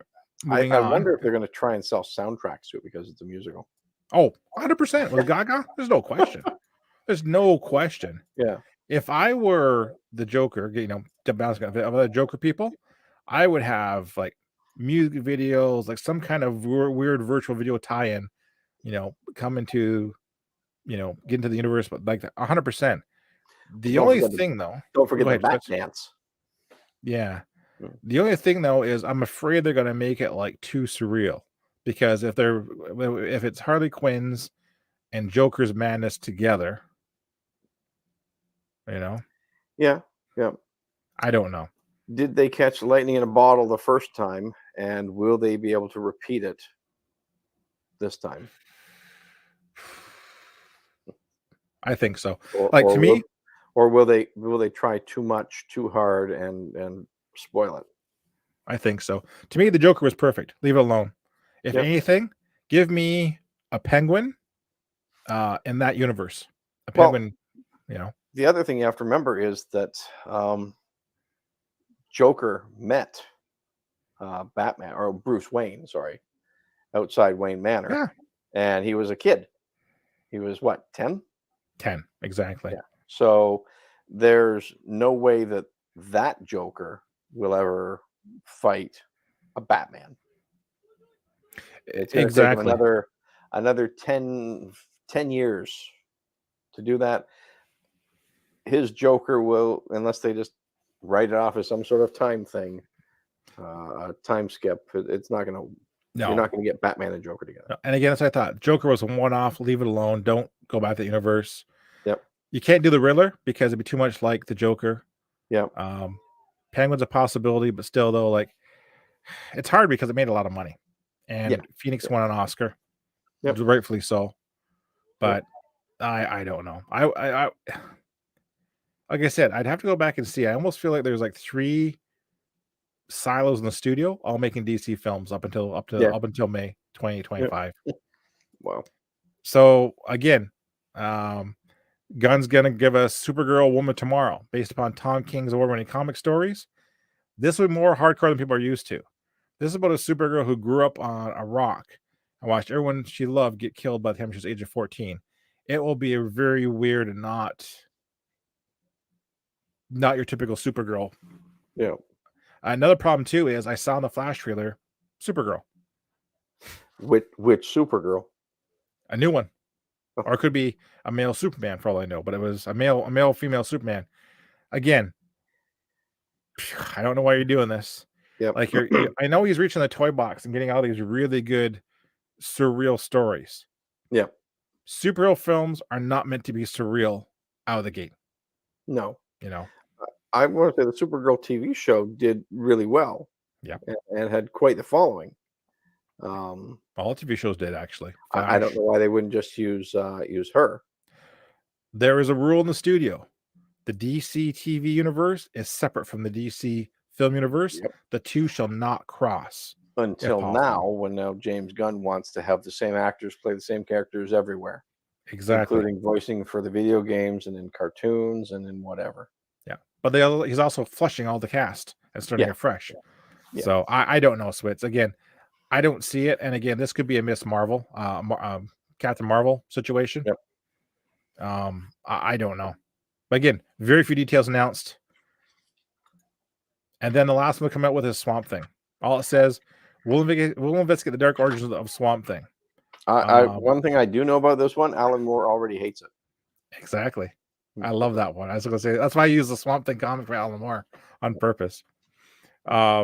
Swamp Thing is a great character. I love the Swamp Thing. I love the comics. You know, Alan Moore's. There's so many about them are so amazing. The problem is when you put him next to like Batman, Superman, and Supergirl, doesn't exactly line up. You know, he goes better with the Phantom Stranger or like Zatanna or Doctor Fate. One of those mystic, strange things where he better lines up, kind of thing. You almost have to play Swamp Thing, I think, as a science fiction movie outside of the DC universe, so that you have no link to Batman, Superman, Green Lantern, whatever. And then at the very end, you can draw them in or whatever. You can have a reporter from the Daily Planet show up to investigate or whatever at the end of the movie. Yeah, something like that. So that you can sell it as a science fiction movie. You don't need to know anything about the character. You don't need to know how it relates to DC. You can just enjoy it on that level, and then at the end you get, this is how it will link in, or you speculate how it will link in. I know. Why aren't we like I said, writing this stuff? Jeez. no, because they can't afford us. No, they can. I mean, I work for Smarties or Junior Mints. But like I said, I love the Swamp Thing. Yep. I like there's a Swamp Thing TV show I thought was pretty good. It got canceled, of course. But it just seems like such a weird out of left field. You know, Well, it's so far this is the only monster they've had in their Gods and Monsters.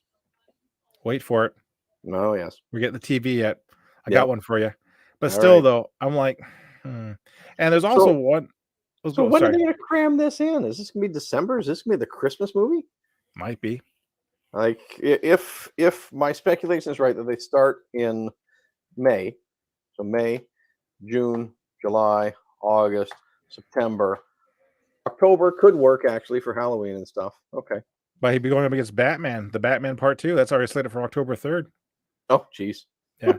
Unless he splashes out over 2 years to go 2026, but I don't think so. Yeah. I think it's going to be bam, bam, bam, bam, bam. I got a feeling though he's gonna make it past the Superman movie, and the next film will basically get him shut down. You're done, Yeah. Gun. I don't think it's gonna happen.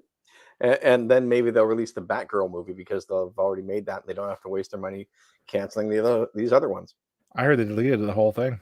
Mm. I can't believe they did. I must be. There It's got to has be to in a be a vault. copy out there somewhere. Yeah, because why not keep it? It'd be in a vault someplace. Yeah. So now we're at the TV that interacts with this stuff. Yep. And I'm sorry I didn't kind of pop between each other because it got kind of confusing. Yep. Creature Commandos. This is going to be the monster one, Greg. I think this one's coming out first in May. Yeah. I This heard is about basically a bunch of okay, put it this way. Imagine Suicide Squad with monsters. Yeah. Dracula, So, werewolf, mummy, Frankenstein, Medusa. whatever. Waller recruits them and forms another super team out of monstrous prisoners. Back in the day, they fought the World War II Nazis. This is going to be updated, obviously. This will be animated too. I have no desire to see that. I have no desire to see it in the format that Gunn is going to put it in. I have no desire to see it at all. If you gave this to me by the guy who made Werewolf by Night, I'd be there. As a one-off 1 hour TV show. Or give me like 7 episodes of set in World War II, someone putting this monster squad to kill Nazis, I'd be there. Because I'd rather just watch Monster Squad. Well, that's true, yeah. Again, if this is what you're going to be leading off with, this is the lead-off project, I think, Greg. Exactly. And again, you're going to say this is Suicide Squad. You know what's going to happen? If this is Suicide Squad, Snyder did it better. If you gave me this comic book, I might line a birdcage with it. Ooh. To me, there's no hook. There's no draw. Like, why lead off with this? Why? Unless, and I don't think they are, I don't think you can get the rights to Dracula, Frankenstein's monster, the werewolf, or whatever. I think that's all Universal stuff. It's all and I think actually Universal has re-upped all their licensing because they have stuff in production because of that whole new Universal Monsters universe they were trying to relaunch with the Tom Cruise Mummy a couple years back. I have insight on that. You can use those guys. They just can't look like the Universal versions. Right. The Universal versions are those ones.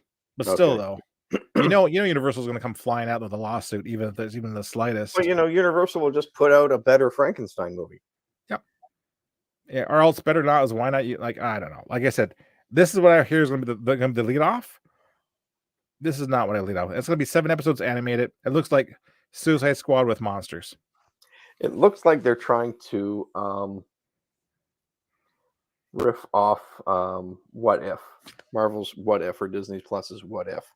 Well, so an animated one, because didn't they have the one episode with the Howling Commandos where they were like monsters or whatever? I can't remember. Or was that something else? Something else, I think. But you look at the top, it says Weird War Tales Presents. Weird War was awesome, but this is where it comes from. So there you go. Sorry to disappoint you, but you know what? It doesn't get much better. Oh, good. You get a Waller series, an Amanda Waller series, featuring Team Peacemaker. So hold on now. That's the John Cena one, right? Yeah, but they already have it. They already have a Peacemaker series. Yep, with Waller in it. Mm-hmm. So now you're gonna make a Waller with Peacemaker in it. Is Viola Davis Waller in the Peacemaker show? Yeah. Oh, okay. Right. Yeah. At least they're keeping that consistent. It's gonna reprise a role here, but Waller works best as a one-off, hardly seen character. Don't give me her backstory. She's just basically a threat. That's it. Viola Davis is a premier actress still. Yeah, she's a big name. As I recall, the Amanda Waller character really should be like Charlie. Charlie's Angels, and you don't waste a Viola Davis on Charlie. And you don't. The best thing about Amanda Waller, is her unknown background. They're going to tell you all about her background. We don't want to know. Hmm. Yeah, this whole mystery about why she's such a pardon me for like a badass and willing to do this. That's part of who she is. If I you go kind of back want and to know say, now. "Well, her dog got killed," blah blah blah blah blah. Okay, Yeah, that's whatever. John Wick's story. Yeah, exactly. Yeah. Well, and like I said, we'll feature Team Peacemaker. Yeah. No, again, and like I said, So is that just for crossover appeal? that's a tough one. Because Waller's whole thing is she's in command of Task Force X, which is Suicide Squad. Right now, Team Peacemaker is the Suicide Squad. So either it would be too costly to come up with Suicide Squad of the week and start killing villains, which would be bad. Mm-hmm. But the problem is you already got a Peacemaker show, so why do this like backwards kind of thing? Yeah. Again, not impressed. Okay. Yep. Lanterns. Ooh. And then excuse me. Described as a buddy cop team up of Hal Jordan and Jon Stewart. Okay. DC claims it'll be an enormous TV event series. The two will unravel a dark mystery. Think True Detective. Okay. I want to think True Detective, but I want to think True Detective in space. I hope. I would be down to watch this because I do like Green Lantern. Me too. I really like Hal Jordan, the characters. I like the mythos of the core. And seeing it as a mystery cop show could be really cool. This one could win in my book, and it could fix for a lot of fans what the Ryan Reynolds Green Lantern movie did. 100%. But I didn't think the Green Lantern movie was terrible. No. I didn't think it was great. I would say it bordered on like a C plus B minus to me. It wasn't electro terrible. Yeah. I mean, the best thing that came out of the Green Lantern movie was Ryan Reynolds got to meet and marry Blake Lively. Exactly. Which he doesn't forget. Like I said, I was disappointed And they have because wonderful children, so that's a win for the world. I was disappointed because Green Lanterns are solo. They guard their sectors, blah blah blah, and all that. Well, So except for Earth because they've got too many and they've yeah. So you know what? Here's an idea. Why not have Batman team up with someone and have a buddy cop team up? And that'd be like True Detective because Hey, Batman is. you know what you could do? You could do like a Batman team up show. Call it The Brave and the Bold. No. Because you know Batman is the world's greatest detective. Yes. I don't know. This one I said I gotta agree with you. It's got the most potential, but so far this is the one that I want to watch. I gotta admit, out of all the ones that come up, this one is kind of perked my interest. And please, whoever's doing this, give them practical costumes. Yeah. Don't CGI them. Yeah. And don't forget though, there's a risk here though. This is a TV show. Yep. They could be budget strapped, which they could be, but Marvel did really well with WandaVision and Loki and Hawkeye and stuff like that. Indeed, they did actually 100%. and Falcon and Winter Soldier. So, but they were stuck on Earth. They were grounded a little bit more. You did see a little bit less of the powers. I mean, they weren't really powered characters. Yeah. I mean, I guess your only powered TV show really would have been She-Hulk, right? And don't forget the most CGI and stuff like that, or maybe Ms. Marvel. These rings are gonna require a lot of effects. Yeah. Because that's part of the Green Lantern appeal, right? Yeah. But you're right. I gotta agree. This one looks like the most interesting. Yep. Will it get made? Because it's pretty deep. It's pretty deep in the roster. Yeah, as long as they don't screw it up. If they cast these too well, it shouldn't be a problem. Yeah. Because for a Green Lantern, if you have two strong, confident actors, like for me, basically, if Nathan Fillion was in his prime, he'd be a great Hal Jordan. Yep. Actually, he played Hal Jordan, the animated voice character. So that's where it came from. Yep. I was thinking you could maybe get like a Matthew McConaughey or somebody like that, or Woody Harrelson to play the other partner. Oh, wait, True Detective. Yeah, there we go. Oh my God, Greg. And then we got two more. Paradise Lost, set in Themyscira, should touch on woman in history, but probably will not star her. DC Studios, quote, this drama focused on the genesis and political intrigue of an island of all women. Someone says, think Game of Thrones. I think this is going to have limited appeal. I think you're on mute.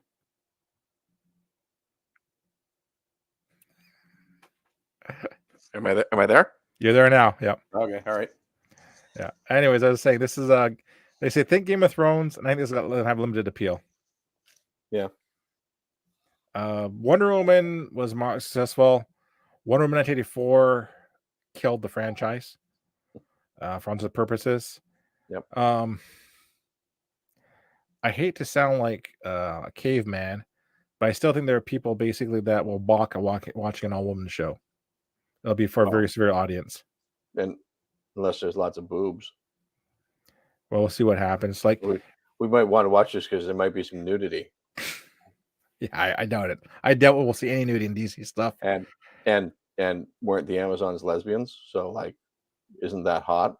Not necessarily. There's a whole thing about them going to kill men off ships and stuff like that. Which, yeah, but I could see people thinking that, and that will be their. Well, I'm going to watch it because of that. Just in case, right? That could be odd. This will probably be the most cerebral of all the shows. You think so? Political intrigue, like it's going to take place. It's going to take place on the island. No one's leaving the island. Yep. So there'll probably be like competing factions, political stuff, and all that. The nice thing about all on an island is that it makes for fewer sets, which makes it a little bit cheaper, maybe. Exactly. That's why I said I'm seeing limited appeal because it's going to be political. It's going to be cerebral. So I don't know.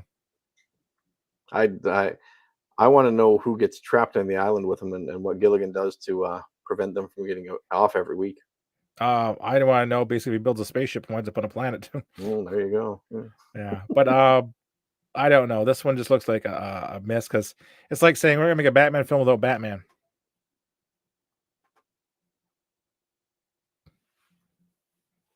Your mic went out again.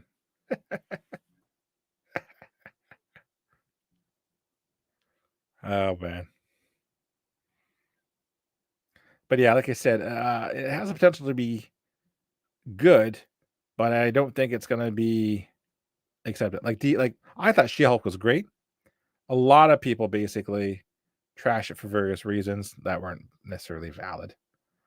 So we'll see though. But this is pretty deep in the bench.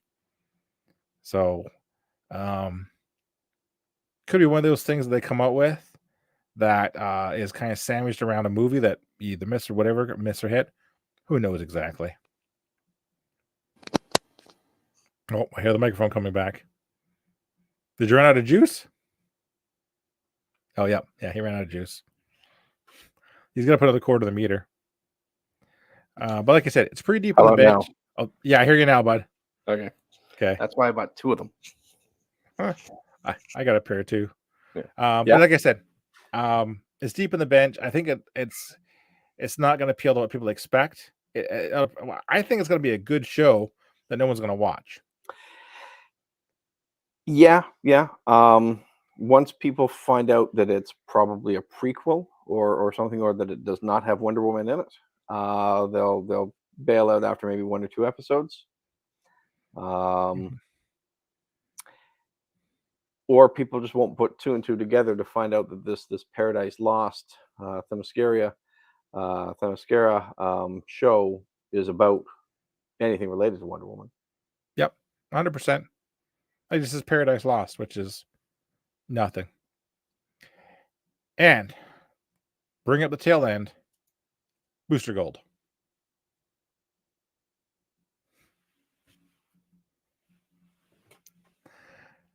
And of course, Greg, we can hear Greg again. Booster Gold is an interesting character. Had a pretty good comic run. Also had a pretty good cartoon run. He's basically a hero from I think the 25th century. In reality, basically, is a former football player who steals a whole bunch of high-tech gear, goes back to become a superhero for hire and for profit, basically. Done right, this could be a lot of fun. But it seems a little weird, but Booster Gold was at the center of some serious DC events. Now you're back again. Okay. We switched to camera microphone. Yeah, so I'm just saying that this has the potential to be pretty good. Like I said, Booster Gold's at the center of some serious DC events. And if done right, I think it could be. Basically, it's always got a scam going. Unfortunately, some of his best work was when he paired up with the Blue Beetle, but not the Blue Beetle they're making. The Ted Cord Blue Beetle. It's a Ted Cord Blue Beetle. Yeah. Yep. So, what are your thoughts, buddy? The JLU years. Yeah. Justice League Unlimited, right? Exactly. Yeah. It could be a lot of fun. I think that it will be Gunn's way of doing a Guardians of the Galaxy in DC. And I think that he will bring over Chris Pratt, because I'm pretty sure that his Marvel contract is done, and I'm sure that they're going to do something to shake up the Guardians of the Galaxy with this Volume 3 movie. They're going to shake it to the core, as they've always said. Whether that means they kill off everybody or just some of them, or who knows what. We all know that James Gunn loves Chris Pratt, and I think he'll bring him over. That would make sense. And Gunn's not afraid of casting people in other franchises in his stuff. He's no shame of that. He'll do it. Yep. I think it'd be a good fit. He's got a relationship, and I think Chris Pratt would fit the character well too. Exactly. You're a little loud, Greg. That's it for the slate. Okay. Overall, what do you think? Ish is what I think. I don't think it's. I don't like it. I don't see a lot of confidence in this. I know he's trying to hit midstream, and everybody knows the origin story, and he's trying to give fans the stories they want. Yep. That's not the point. You want to draw in new fans. You can only retell the original stories or the comic book stories so many times, and these are very popular storylines in his opinion, and possibly in a lot of fans' opinions too. But if you choose just those stories, it looks like he's choosing some pretty esoteric stuff, some kind of out there stuff, like you said about the Supergirl one there. That one seemed a little unusual. So even if it got critical acclaim and won awards or whatever, it might not be the best jumping on point for people. It might not be the best launching point for people. It might not be the best one to start a franchise with, or to have as the foundation of a franchise. No, because you kind of want to have something relatable. You want to have something familiar. You don't want to stray too far from what people expect. And basically, especially with Supergirl, having had the TV show for the past 4 years, 5 years, whatever it's been, people know the character. People know what to expect. They know, they have expectations built up already, and to deviate too far from that, I think would be a bit of a mistake. Even if you are telling the greatest Supergirl story of all time, that's the greatest Supergirl story of all time to the fans of Supergirl. And sorry, those are the comic book fans of Supergirl, not necessarily the TV show fans of Supergirl or the movie watching fans of Supergirl. They might not even know that the comic books even exist. Good point. And there are a lot of people who their whole introduction to a lot of these comic book characters is through the movies or through the TV shows that they've seen, and are quite shocked when they read the source material, the original book. Sometimes this is nothing like the origin story of whatever character in the movie that I saw or in the TV show that I saw. And to do that, it doesn't switch a lot of those people over to become comic book readers. And conversely, a lot of the comic book readers might not switch over to become movie watchers because this one's too far away from this one. That's actually a pretty good observation. Yeah, I gotta concur. When you're launching a franchise like this, you always look. So he had a choice, right? He looked back at how the last series went. There wasn't a good foundation there. Like coming into like the Marvel Foundation, okay, I've got a foundation I can kind of start taking leaps and bounds, right? He's going to fix that foundation first. I read an article this morning or this afternoon at some point today that showed an Easter egg from Thor, how it was planting the seeds for the Avengers, even like a year before the Avengers was even announced or whatever and all that stuff. And this was Kenneth Branagh's Thor movie. If you, I wonder if I can find the clip here quick or the shot here quick. Hang on 1 second there.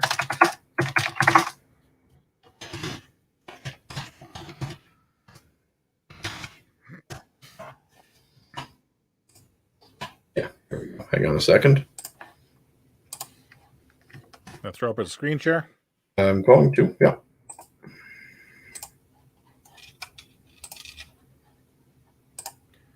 But yeah, your observation is pretty astute. And like I look at Shri, right, who's your casual fan. Yep. She knows Superman's story. She knows Spider-Man's story. Is she gonna watch Superman, Man of Steel, or this? All right, let's see this clip here. So before, okay, and I never noticed this until now either. Before the movie was even done, they had the way the thing was set up here in the middle of New Mexico, looking like the Avengers logo. And if no one saw it, no big deal. Yeah. And if it failed, no big deal. Exactly. They go back and look clever. They played. Gotcha. They played it safe. They're teasing it, but if it doesn't materialize, big deal. It's just a scene, and the fans who saw it will enjoy it and chuckle at it. Everyone else doesn't have to even pay attention to it. Yeah. Whereas these guys, they're going all in on this universe building.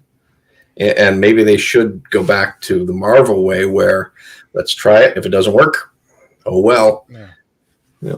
Like I said, like this is going to draw on some hardcore comic fans. Yep. That's not what they need. They need fans with money, like lots of different fans. Yep. Like, excuse me, they need a film that will draw on like Shri, like my wife, basically. There's no way she's going to watch any of these DC films because she'll have no idea what's going on, and they'll be too surreal. Like, not that's bad. It's just that sometimes you want to go see a film and just relax. Well, also, it kills your future viewership because if you go and have a bad experience at one, you're not going to go see the next one. This is another DC one. Well, I saw this for even the bold one with my husband, boyfriend, girlfriend, whoever, and I didn't enjoy it because it was too cerebral. I'm no way going to go watch. Possibly now I'm not going to watch The Batman. Possibly now I'm not going to go watch The Joker Part 2, or possibly I'm not going to go watch Swamp Thing. Nope. I would say if that's the case, I'm definitely not going to watch Swamp Thing. Yeah. Like for Shri, the first 4 Marvel movies up to the Avengers is just her speed and that's it. Just like the fighting and all that. Mm-hmm. Captain America to her was the best film. Tell me about the story, build them up, give me something simple, the drama. Excellent. Don't make me have to read a million different things and all that. Spider-Man, Sam Raimi, boom, boom, boom, in your face. No problem. It's kind of like the CW TV shows where they did their crossovers, and they did too many of them, I thought. Because if you didn't watch Legends of Tomorrow, you wouldn't understand what this character was now doing, crossing over into Arrow, who was then going to cross over into Flash, who was going to then cross over into Supergirl, who's then going to crash over into, did they have a Constantine show? I can't remember. They did. It was great. It lasted 1 season. However, they brought that actor back to play him in the crossover. God bless. Yep. Lucifer and all that. But if you didn't watch everything, you were lost. Yeah. But you know what? Those crossovers came late in the series near the end, basically. So if you were lost, too bad. Didn't matter. Really, I thought they did like 3 or 4 of them. Like it seemed like every year they did one. Well, they were, but they're kind of minor. The last one was Crisis of Infinite Earths. It was like a massive crossover. The other ones weren't too bad, but yeah, you're right that you did have to go look at least one other show. But my thoughts on this DC. Well, it's not that you would have to watch the other shows really to follow the story, but you would have to watch all the other shows to finish off the story. Exactly. And if it was like and yeah. When they crossed over too many shows, I think that puts a big time weight on you. And as you know, I used to run a video store, and our competition was not just the other stores, but we were competing for your free time. We were banking on you spending your free time with us by renting movie and watching movie. To have a long movies didn't do as well at certain times of the year because people had too much to do. April and May were the worst months to rent movies because it was nice weather. You had hockey playoffs and basketball playoffs and that stuff starting. You had baseball just starting. You had people wanted to get outside to do their gardening and do all the stuff they hadn't been able to do for the last few months. So you had a really hard time convincing people to watch a 3-hour movie. So Lord of the Rings would not debut or premiere in those months because it would not do well. Even though you knew the fans would buy it and eat it up, they would maybe buy it, but you wouldn't get the new fans to watch it because they didn't have the time to watch it. So when DC or CW crossed over with too many shows, now I've got to watch 5 shows this week just to make sure I see the whole story. I can't commit that much time because the kids have soccer practice, or I've got to get the taxes done, or I have to work late this week, or we have to go to my cousin's wedding, or oh, geez, we got to get groceries, or something will come up and you're going to miss something, or you're just going to get home and you're going to be too bloody tired to watch them. The other assumption, too, is that the DC showrunners thinks that one viewer watches all the shows. Yeah. That's not true. No. I liked Legends of Tomorrow. Yep. I did not care for Supergirl or The Flash that much, or Arrow at all. I didn't like Arrow at all. Yep. So I did enjoy their Superman and Lois show. That's true. Yeah, that's true. But apparently, for now at least, they're keeping that one separate from everything else. Yeah. Getting back to my thoughts on the DC, I think Gunn's not gonna be able to finish his plan. Like I said, I think it's too much for the average viewer. You're not going to draw in the average superhero fan, which is what you want to do. You want to hook some of them. I think Gunn is shooting blanks. But duh. Hey, I know he thinks he's pretty smart and clever, but this is too much. Like you kind of don't want the director, showrunner, whoever, who thinks and knows that they're the smartest fan in the room. Nope. 100%. Because then they alienate the other fans. Well, exactly. Yeah, and like I said, he's got to compete with the Snyder fans and all that. Like, I don't see this working. Like, it's just too much. It's going to grab one core block. It's not going to make the money it needs to succeed. I doesn't care. It could be like Oscar material. It needs money to succeed. I'm going to say bring back the Donnerverse. I would. 100%. If I was Gunn, like I said, I would start with the basics. Give me the good foundation. Give me a good Superman film, a good Batman film, or else. And give me a hopeful, bright, heroic, happy ending Superman story. Or else respect what came before you and build on that instead. Yeah. Don't like that's my thoughts on that. Yep. You either continue off of what you got and you can fix it if you want, or if you think you need to somehow, or you start fresh, but you start small. This might be a little over ambitious. Yeah. Is DC too broken to fix? Yes. Yeah. Yeah. Like I said, to fix it this way, yes. And not to mention you've got the Joker, the Batman, God knows who knows what other DC property that are going to come out. The Flash. The Flash is going to be a hit. Yep. And Gunn says goodbye.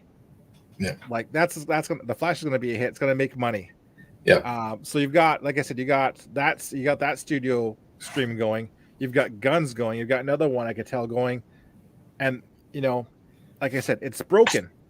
Yeah. Like I said, you're going to have Brave and the Bold Batman and Robert Pattinson's Batman at the same time. That's not going to work. No. Yeah. No. And heaven forbid if you introduce the Joker someplace, and then you have Joaquin's Phoenix Joker.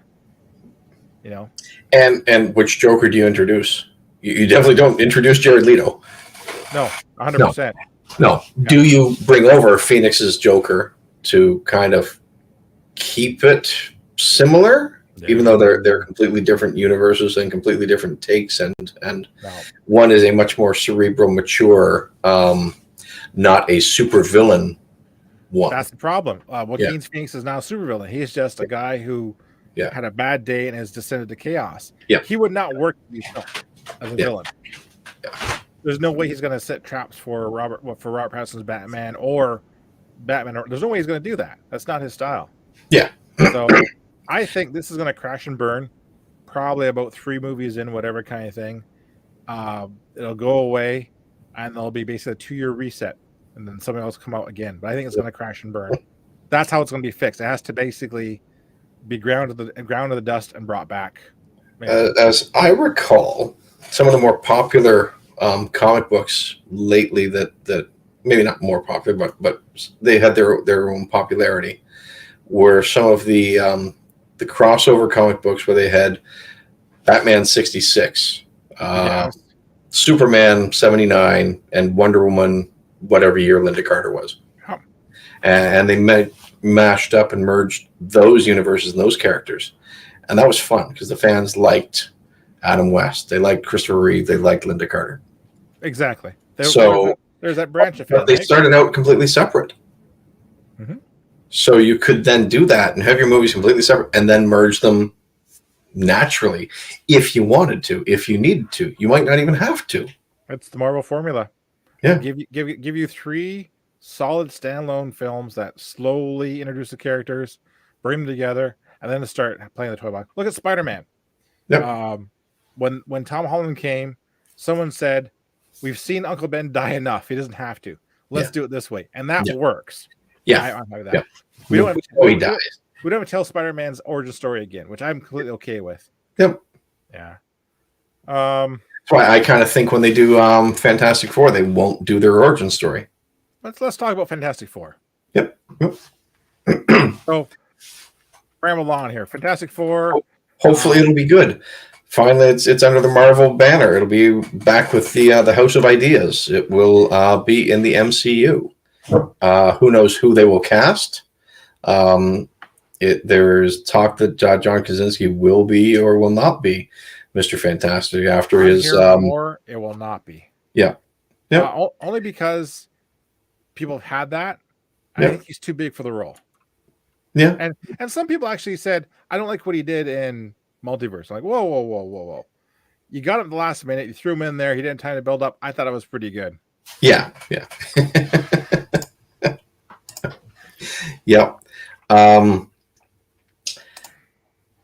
They could. What I have heard somebody say that they will bring the Fantastic Four in as a previously established or an existing superhero team that has been missing,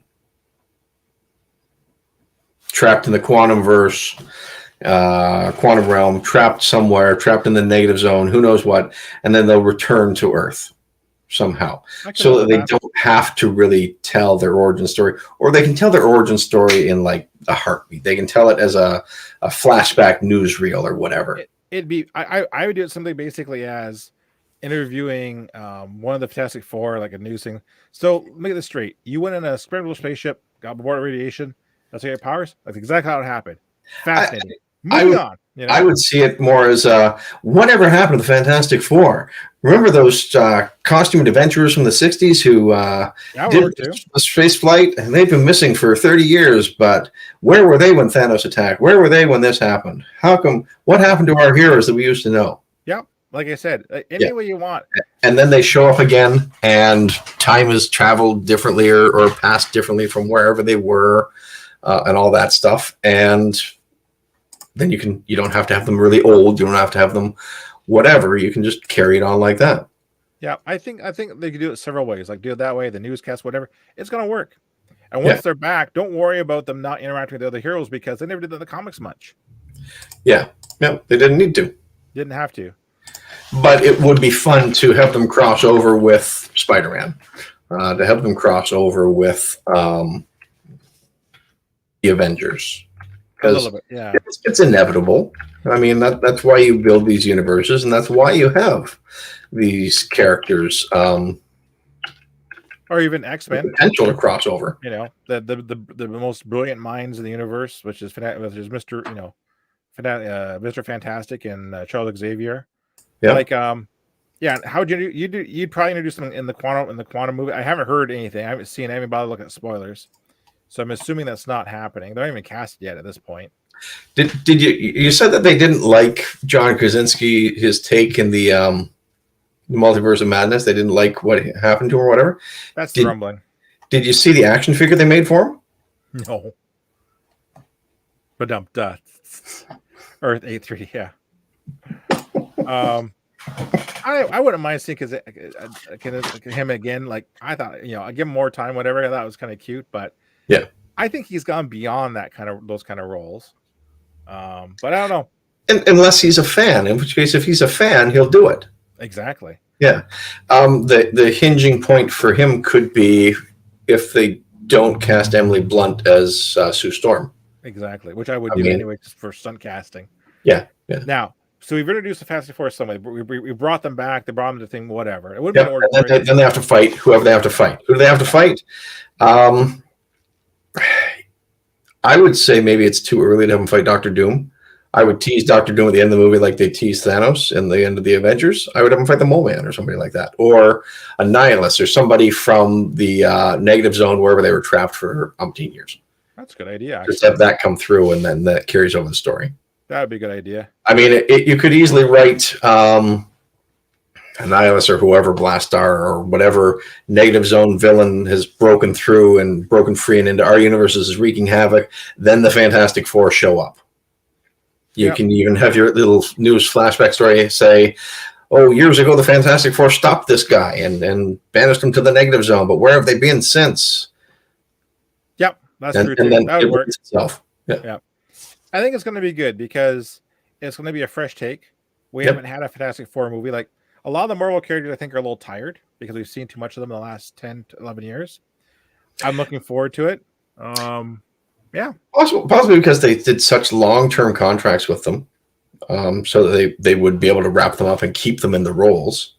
But yeah, you did see a lot of Robert Downey Jr. as Tony Stark. We did. Flash Iron Man. Yeah. And everyone loved him, and I would absolutely enjoy having him back or whatever. But yeah, it would diminish his death and all that stuff. But maybe because we had so much of it, we do need the rest from that. Even though he is possibly a favorite character. Maybe 3 or 4 outings is the maximum you really need. Unless it's like that tentpole character. True. But I wonder if the almost Marvel wagered that those who grew up the films outgrew the films after 10 or 12 years. Yeah. Which is fair. So Fantastic Four, looking for that. Keep an eye on that. Let's talk X-Men. Because now that's back in the Marvel banner now as well, finally. Yep. That was I remember watching the first X-Men and being highly, oh, I like this. And then, except for Future Past. Yeah, I mean, 1 was fantastic. Yep. Or uncanny, if you will. But 2 was not bad. What was there? Aside from giving us a Colossus without a Russian accent. Briefly. Yeah. 2 wasn't bad. Or at least you did get to see some really cool fighting scenes and stuff like that. Yeah. Wolverine attacking and all that stuff. Yeah. 3 was a bit of a hot mess. 3 was basically studio interference and the director having in the toy box. I'm going to cast Vinnie Jones as Juggernaut. Stop. Just stop, Hey, he's the Juggernaut, bitch. Yeah, I know. It's like, oh my God. Yep. So then let's take a detour. So technically we got First Class, right? Yep. I enjoyed First Class. I did too. I was First happy Class with that. Really good. I was happy with that reboot. Of course, I'm also a Kevin Bacon fan, so. Yep. What was next after I'm First look up right Class? now. because Wasn't Days of Future Past. oh, it says the Wolverine. So here's the order: X-Men, Yep. X-Men 2, Yep. X-Men: The Last Stand, because Brett Ratner, Yep. on his grave, didn't want to call it X-Men 3 for reasons. We missed X-Men Origins Wolverine. Yeah, for good reason, because it was terrible. Yeah, exactly. Then we have the Wolverine. Yep. Which was decent. I enjoyed the Wolverine. See, trilogy. Oh, actually, that is the order. It did leave my head scratch. Give me quite a bit of head scratching at the end, because it did leave a lot of questions. So here's what we got. So it was X-Men Origins Wolverine. Yep. Bug. Then we got First Class, which I enjoyed. Yes, you Yep. enjoyed too.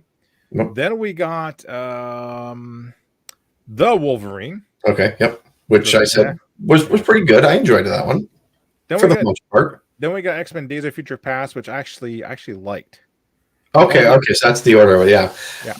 Days of Future Past was really good.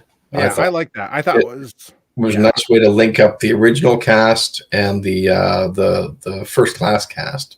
100% basically. Yep. And I liked Quicksilver, that one too. Yeah. Like, it was all good around. That was 2014. And then we got X-Men Apocalypse, which was garbage. Hot flaming. I saw some of it on TV, and it was not. I couldn't watch it, Greg. I literally got distracted and couldn't watch it. It was hot garbage. Yeah. Then we got Logan, which was fantastic. Brilliant way to bookend that. Yep. And then we got basically the Dark Phoenix, which was like, the horse is dead. They're beating the last bit of cash out of it. I couldn't even watch it. Let's resurrect the horse and kill it again, and they resurrect it because it's a phoenix. Yeah, it was like someone took a comic and then basically tore it in a million pieces and tried to put the story back together. It was horrible. Yep. I'm glad it finally killed the franchise. That's what actually killed the franchise. Yep. I mean, during the Deadpool movies, I don't consider them part of the X-Men universe technically. That universe. Yeah. And then basically you got New Mutants in 2020 again, which was another horrible film. Was it that's right. It was a film. That's right. Yep. Yeah. I used to collect the comic. Yep. So the good news is basically it's back under the Marvel banner. Yep. So what do you do? I know what I would do. How do you introduce them? Just brand new. I would start springing through other hero movies. Okay. Yeah. Just like, like having Deadpool having a couple. Oh, okay. Now we're used to that kind of thing. Yep. Drop one in the Fantastic Four. Who was that? An end scene or something, an credit scene.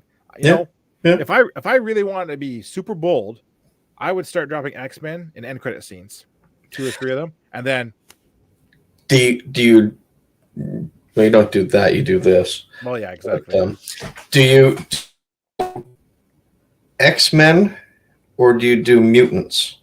And then your big crossover is when you have Charles Xavier going around recruiting them all, bringing them all together. I'm going to say something that may be unpopular. I would skip that altogether and say you've already recruited them. Just go right and you've already got a team. Because you know what you could do? Instead of wasting, I know it sounds bad, wasting a film doing the recruitment and all build up, you've got Xavier, you got the school, and and basically what you could do is you could do it from the angle of people outside the school. Oh, I didn't know Xavier's school, which has been around forever, was hosting a team of mutants kind of thing. Those dirty mutants. Exactly. Yeah. Yeah. So that's what I would do. Now the problem I have though is if I introduce Fantastic Four and X-Men into this Marvel phase, it's how do you all get them to work together to have the big baddie, right? So Kang, which is you kind of have to. You can have Fantastic Four fight Kang. Absolutely. That'll easily. Yeah. You don't need the X-Men to fight Kang. No. You do the X-Men maybe in the next phase when there's a new big villain. Which could be Galactus. Oh. No. Apocalypse. Yeah, they got to do Apocalypse eventually. You could do Apocalypse as the big villain for the X-Men phase. Mr. Sinister would also bring in Fantastic Four as well. Mm-hmm. Yeah, you know what? I would do that. I would have a mutant phase, X-Men versus Apocalypse, and then by that time, the other films would be so much forgotten you wouldn't really care. Yeah, that's pretty good here. Let me look up the next Marvel slate. Marvel movies on slate. But They I'm still, excited. they still have Blade to do. I'm going to see what the schedule is here. But How was your weather up there today? we got snow and a bit of garbage. We got dumped on by freezing rain and freezing drizzle down here. Okay. As I was telling the crowd while you were at the old man bladder check, it took me an hour to shovel off about 4 feet at the end of my driveway so I could get the car out and do the sidewalk this morning. It was brutal. Oh, wow. Do you think that Ghost Rider would be a fantastic snowplow driver? The flaming wheels, come on. Just flame it through it? Or would he be a terrible Zamboni driver? The Zamboni of Vengeance? Yeah, the Zamboni from hell. Oh my gosh. Okay, so here's what we got, Switz. All right. Okay, so Ant-Man. So this is phase 5. Ant-Man Quantumania. Guardians of the Galaxy this May. 3. Yep. The Marvels have been bumped to November. Okay. It was supposed to be July. Now moved to November. Are they going to have a bunch of TV shows in the middle? I heard that they're only going to have 2 TV shows in the middle. It's going to be very scaled back, I heard. It's going to be Loki and what's the other TV show? Shoot. I saw it. It was something like, yeah, that makes sense. Secret War, I think, or Secret Wars, whatever. Okay. Yep. Those 2 ones. Next year, Captain America New World Order. That's going to be a Falcon Winter Soldier one. Yeah. Thunderbolts. Okay. And Blade in September. Okay. All right. That's that phase for 2024. Now, phase 6, which would be competing with Gunn. Yep. Deadpool 3 leads us off in 2024 November. 2024. Okay. Yep. that I have to see that one. me too. Like me and Shree are gonna go there. We love the Deadpool series, 100%. Yeah. Fantastic Four, February 14th, 2025. It's far ways away, but that's going to fall right in line with competing with Gunn stuff. Also, too, though, it's a February release. You know what that means, right? It's a romance movie. Valentine's Day. It's also basically the movie Dead Zone, where they dump movies. Yeah. The not thing. Holy crap. So the Gunn's going to start in May 2025? Yep. Avengers, the Kang Dynasty. Oh, that will destroy Gunn. Yeah, easily. Yeah. And if it's done right. Yeah. May 1st, 2026, Avengers Secret Wars. Is there not an Armor Wars thing in there somewhere? Don Cheadle? Didn't see it on the schedule. Yeah. Problem is, though, you've got Iron Man kind of phased out, so you have to have someone else take care of the Armor Wars. Oh, it's going to be Don Cheadle, War Machine. Yeah. I thought it got upgraded from TV show to movie. Didn't see it on the movie list, actually. Okay. Maybe it got downgraded from movie to TV show then. I don't know. And TV shows basically are kind of paused at this point for what it is. I'm not sure what the Secret Wars is about. I'm not sure. I'm just looking at it here quick here. Based upon Marvel Comics, named the 40, okay, blah, blah, blah. It could be their massive crossover with everything. I think it might be. And it could be how they bring other characters in the universe because they pull them all to some other faraway planet and they're variants from different universes and then throw them back in the wrong one or the same one or whatever. Kang's in it. Okay. Kang's the only one that's been announced for it, basically. I got some plot theories here I can actually look up here. Well, Kang is cast. What could happen? Okay, so basically the first Secret Wars, that was the Beyonders series where they got whipped up to Battle World. They went up against each other. A modern take could have basically, oh god, Earth 616, which is the Marvel universe, collide with the Ultimate Universe. That's Miles Morales kind of stuff, and a catalytic incursion. In order to create complete annihilation, Dr. Doom harnesses the power of the Beyonders to create a new battle world. Now we should every reality in the Marvel universe, and actually it's also as Emperor, which could be big though. Yep. Either way, I think Gunn's gonna have a heck of a time in 2025. Yeah. That's what I'm looking at. So, like I said, Now this list wasn't secret. of what's coming out from Marvel. No. Do you jump ship from Marvel to DC knowing that's what's coming out?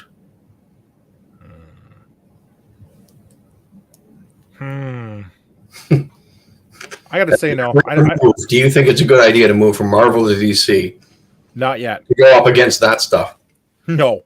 Marvel's like as Hemi Cake said, Marvel's a juggernaut. Yeah. I'm looking at basically the films I got for this phase. These 6 films, basically. Yeah. I can see 4 of the 6 being blockbusters easily. The Marvels and Thunderbolts, I have my doubts. Yeah. But I think Blade might be the sleeper hit. Blade will be the sleeper hit. Blade will be the sleeper hit. Basically, again, because you got Mahershala Ali, who is a fantastic actor, and second off, Blade, Wesley Snipes really kind of launched the Marvel Universe way back when. And Blade, Marvel cinematic movies, adaptations, whatever you want to call it. And the first Blade movie was really fun. I don't know how accurate it was to everything or whatever, but I really enjoyed it. And it had a nice horror aspect to it. Okay. Which they hadn't played up before. You wouldn't expect them to really play up. Here's what I got for Marvel TV shows. Yep. Phase 5, Secret Invasion. That's greenlit, and so is Loki. Early 2023, mid 2023. Season 2 of What If? No date. Ironheart. God, why did I do this? That's gross, man. Ironheart. Okay. Ironheart, which I've seen a bit of, like Echo. Don't know. Agatha, Coven of Chaos, late 2023 to 2024. I think that's going to be an October Halloween special kind of thing. Yeah. Daredevil Born Again. Yep. Early 2024. Charlie Cox is going to make some money on that. That's done right. That's going to be a big hit. Yep. Future. Untitled Wakanda series. Spider-Man Freshman Year, 2024. Spider-Man Sophomore Year, after 2024. Marvel Zombies. Wonder Man, which will be interesting. I like Wonder Man. Untitled Nova series, What If 3, and Vision Quest. Marvel series. Marvel Zombies, excuse me. Have you ever seen, or what do I think about Marvel Zombies? Apart from What If? It's a fun idea. It's a really fun, cool way to play with the characters in a way that you wouldn't expect. And to do stuff to the characters without really repercussions. The comic was gangbusters. Yeah. They always wanted to do a Marvel Zombies because they thought it'd be money, right? Yeah. And like you said, it'd be fun to do in a different kind of way kind of thing. I don't know. I think it's kind of far out now. Like, I think the iron should be struck when it was hot. Yeah. I don't think it. I think it's got a bit cold now at this point. Yeah. But I think the Marvel Universe is in good hands, and there's still enough room for them to play in it. Yeah. Yeah. But like I said, I'm looking forward to it. This year, I think it's going to be a bit bumpy. Yeah. Like I said, my money is on Blade next year for the. Like, I agree with you. Blade is going to be it. Guardians of the Galaxy 3 should make some coin. I'm going to see that Marvel move from June, July to November. I'm curious. Yeah. I think we got another Captain Marvel situation in our hands, but we'll see. But like you said, bottom line is you have to work tomorrow. Bottom line is Gunn's got competition. They're going to come for him. Like, yeah. Do you want to do some fast food? We haven't done dinner or fast food. Do you want to do some fast food for the Sure, yeah. Whatever happened to the Arby's sign from the Arby's on Welland Avenue in St. Catharines, Ontario? I know nothing. What's the story? Nothing. What's the story behind that one? I don't know, sir. Retro historian. I just knew that one time it said Arby's. Now it just says Arby's. It's not boring. Well, let me tell you about this apple that I ate there, Pim. Let me tell you about this team called the Columbus Blue Jackets. Yeah, that's boring, all right. Oh my God, I love Shark. It's funny. I like this one. I don't know how it happened there, but fast food memories. Shockingly enough, I've got a lot of extinct fast food memories. I'm sorry, man. I've been hooked on the Red Barn. Fascinated that damn thing for the longest time. Feel hard for petard. Oh my god, I love them. Yep. The Red Barn, which was around the same time as Burger King and McDonald's, Yep. but concept of the Red Barn looked like Red Barn. You went in, you order food, and you actually took your table and ate it family style. It served hamburgers, predated the Whopper by a significant amount of years, fried chicken that was superior to KFC, fish, and a salad bar that predated Wendy by a few years. It was amazing. I loved it. Downfall, basically what happened was bought by another conglomerate and just sold off for real estate. It was amazing. I miss the Red Barn. That's my biggest fast food memory. Would you consider Ponderosa fast food? Yes. Yeah. We got to talk about Pem there too, but Wendy, we'll talk about Ponderosa because Ponderosa was my favorite place to eat for my birthday. Yep. So the one in Belleville, basically, when you went in to eat, you were literally corralled down a wooden kind of like pathway. Yep. Put in front of the menu where you would pick what you wanted. Corral to the cash. I want a number 1, 2, 3, or 4, whatever. And then you would go down. Ponderosa's not fast food. It is fast food to me.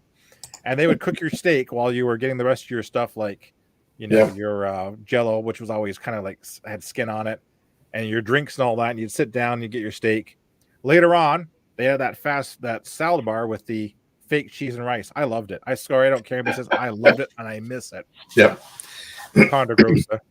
Now, do not go to Ponderosa Day in the States. They are gross. Do not go. Ponderosa. Yes. Ponderosa. Yep. But yeah, Pem used to go to the original Wendy's, and he did meet the Dave Thomas' kid. That's an excellent story. Please go follow Pem and ask about that story. Original Wendy thoughts, Greg? Do you have any original Wendy thoughts? I missed the salad bar. Me too. Yeah. Remember the tables used to have old-fashioned newspaper kind of designs on them? Yep. Remember the solarium that they used to have? Yeah. Yep. Belleville still has one. Oh, wow. Yep. Wow. Another secret thing, I did not like Wendy's food as a kid. Now I do. I can't eat the burgers. They just do not sit well with me. But the chicken, really? I can do. Yeah. Oh, wow. Yeah. Just something about them does not sit well with me. No. Oh, see, it's Burger King. I cannot eat a Burger King. I like the burger, but that's not well with me. You know who's got a really good burger? Who's that? Dairy Queen. Agreed. It's small.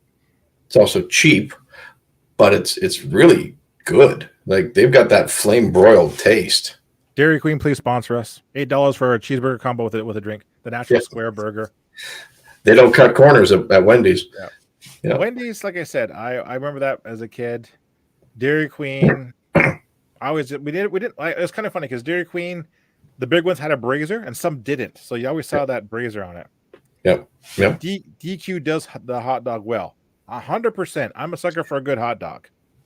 Now, I find the best hot dogs are from the old retired guys in front of the Canadian Tire, the local hardware stores. They've always got a cart up there, and they do a great job. They're expensive, but you know. No, our guy's like $5 for a dog and a drink. Oh, and a drink up here, it's $5 for a dog flat. Oh wow, you're getting ripped off. I know. Nation's capital inflation. Yeah. Yeah. You know who used to do a dog well? A&W. The whistle dog. The whistle dog. So I'm going to take some time to talk about A&W because that was my dad's favorite place to eat when I was little. If I can interrupt for one quick second, you know who does a really good hot dog now? It's Harvey's. They do. So you Americans out there, come on up north of the border. If you want a good hot dog, go to Harvey's. We'll treat you to Harvey's, definitely. Yep. A&W, like my dad liked A&W growing up. In Belleville, the A&W that's not there anymore, used to have a drive-in. You drive in, park, they'd put the tray on your car, and they would skate out to you. Nice. Do they have A&W in the States? I think they do. They must. No, do they have the root beer down there and stuff, at least in Western New York and stuff. Pem, if you're still with us there, do they have A&W restaurants in the United States? I don't remember seeing any. You Google. Yes, they do, he says. Yes, they do. All right. So now, my favorite burger at A&W, the matzo burger. I like the. A lot of people go teen or Mr. uncle. Papa. Straight up Papa. Papa, yep.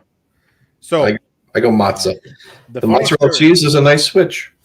The funny story is the burger family was popular in the 70s. That was their whole identity. 70s? I would have thought like 50s, 60s. It was back when I was little. I asked for a baby burger all the time. Okay, yeah. When I was little. They got rid of it, and that's when A&W kind of went, in, I would say, decline. They got rid of a lot of good stuff. Coney sauce, the chili sauce. Oh my God. Owned by KFC and Taco Bell, so you do find them attached times. Interesting. Now, KFC, Taco Bell, I believe, up here at least, are owned by Pepsi. So you find them at, I don't know if they're owned by Pepsi down there or not. Yeah. So which is funny because A&W root beer always up here at least falls under the Coke banner. It does. It does. And you can just tell that by the shape of the cases, the cans, and the shape of the 2-liter bottles. Yeah. So when A&W brought back the burger family up here, I thought that was a brilliant move. Basically, it touched that nostalgia. 100%. Vintage McDonald's memories. You know what I'm thinking of? The Joe Carter special. Joe, I love your meal. It's smoking. Yeah, Yum Brands owns it, and they mismanage the Canadian franchises. I miss McDonald's and cookies. Yeah, I miss those puppies. I miss the McDonald's line characters. I miss having commercials with. Commercials back in the 70s, 80s were fun and funny for McDonald's. Check out, I think it's called Defunctland, or he does a whole documentary video on those characters. Yep. And while they brought like Captain Hook, Mary McCheese was meant to sold the filet of fish, Big Mac. Grimace was for the shakes. Now, I had a friend who my old neighbors at the first house. I remember she was from England. And she saw that written someplace and like, who's this Grimacci character? Grimacci. He must be Italian. The original. Why does Grimacci like the milkshakes? Yeah. Apparently Grimace was supposed to be a giant taste bud. It was supposed to sell the shakes. I didn't realize that. Yeah, he was the shake guy. And they introduced Birdie to promote their breakfast stuff. Birdie the early bird. And McDonald's just said, you know what, we're going to stop using them because kids don't want them more. I miss them. Yeah. Because I also miss the Burger King mascots because they were nuts. You had the Burger King. Yep. You had the Duke of Doubt, who doubted they were flame broiled.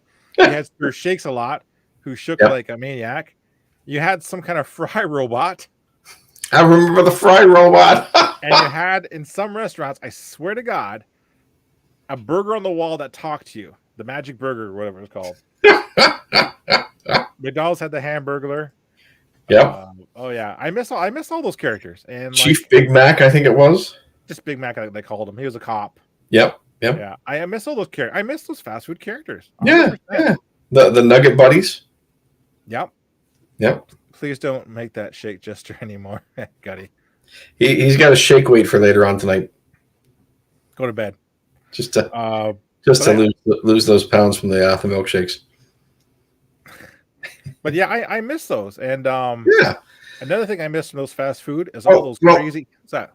If you relate the way that A&W kind of came back after reintroducing the burger family, you think maybe these guys would kind of go back to that. But I don't think McDonald's is hurting for cash, even though their quality is not. Their demographic is changing. They're trying to change it into the McCafe, the upscale, whatever. They got fireplaces instead of a playland. I remember the chairs that were burgers that you sat on. It was kind of like a change in perception, right? Because feeding junk food to kids was bad. Kids don't want McDonald's no more. So let's become the McBistro. Even Wendy's got a little more classy too, right? Yeah. And I kind of miss all that because I guarantee you put in that McDonald's playland, those fun characters. Remember the little GameCube games and N64 games? Hey. Yeah. I tell you. I think it is what it is. But then again, though, our fast food's expensive. Yeah. It costs us $6 for a burger, Pim. You're easily putting down $15 for a meal. Easily. No questions asked. So when people say, why are you going to Arby's because it's so expensive? Because I'm not going to put down $50 for a McDonald's food. I want something a little more substantial. Yeah. Yep. Another thing I missed too that they used to do a lot of was like contests, like the Dick Tracy scratch off contest. Man, you win, you got the card, try to win cash and all that. They did a Atari tie-in where they gave you an Atari game card to scratch off to win food and all that. I miss those because those are like the best thing. Like, I want some food. What was the Krusty Burger contest there? The '84 Olympics. I think that really happened actually too. Yeah. That happened. That really happened at McDonald's actually. They had that. Let's just rig it so it's all the contests that Americans don't do well in. And that's what happened to them. Do well in, yeah.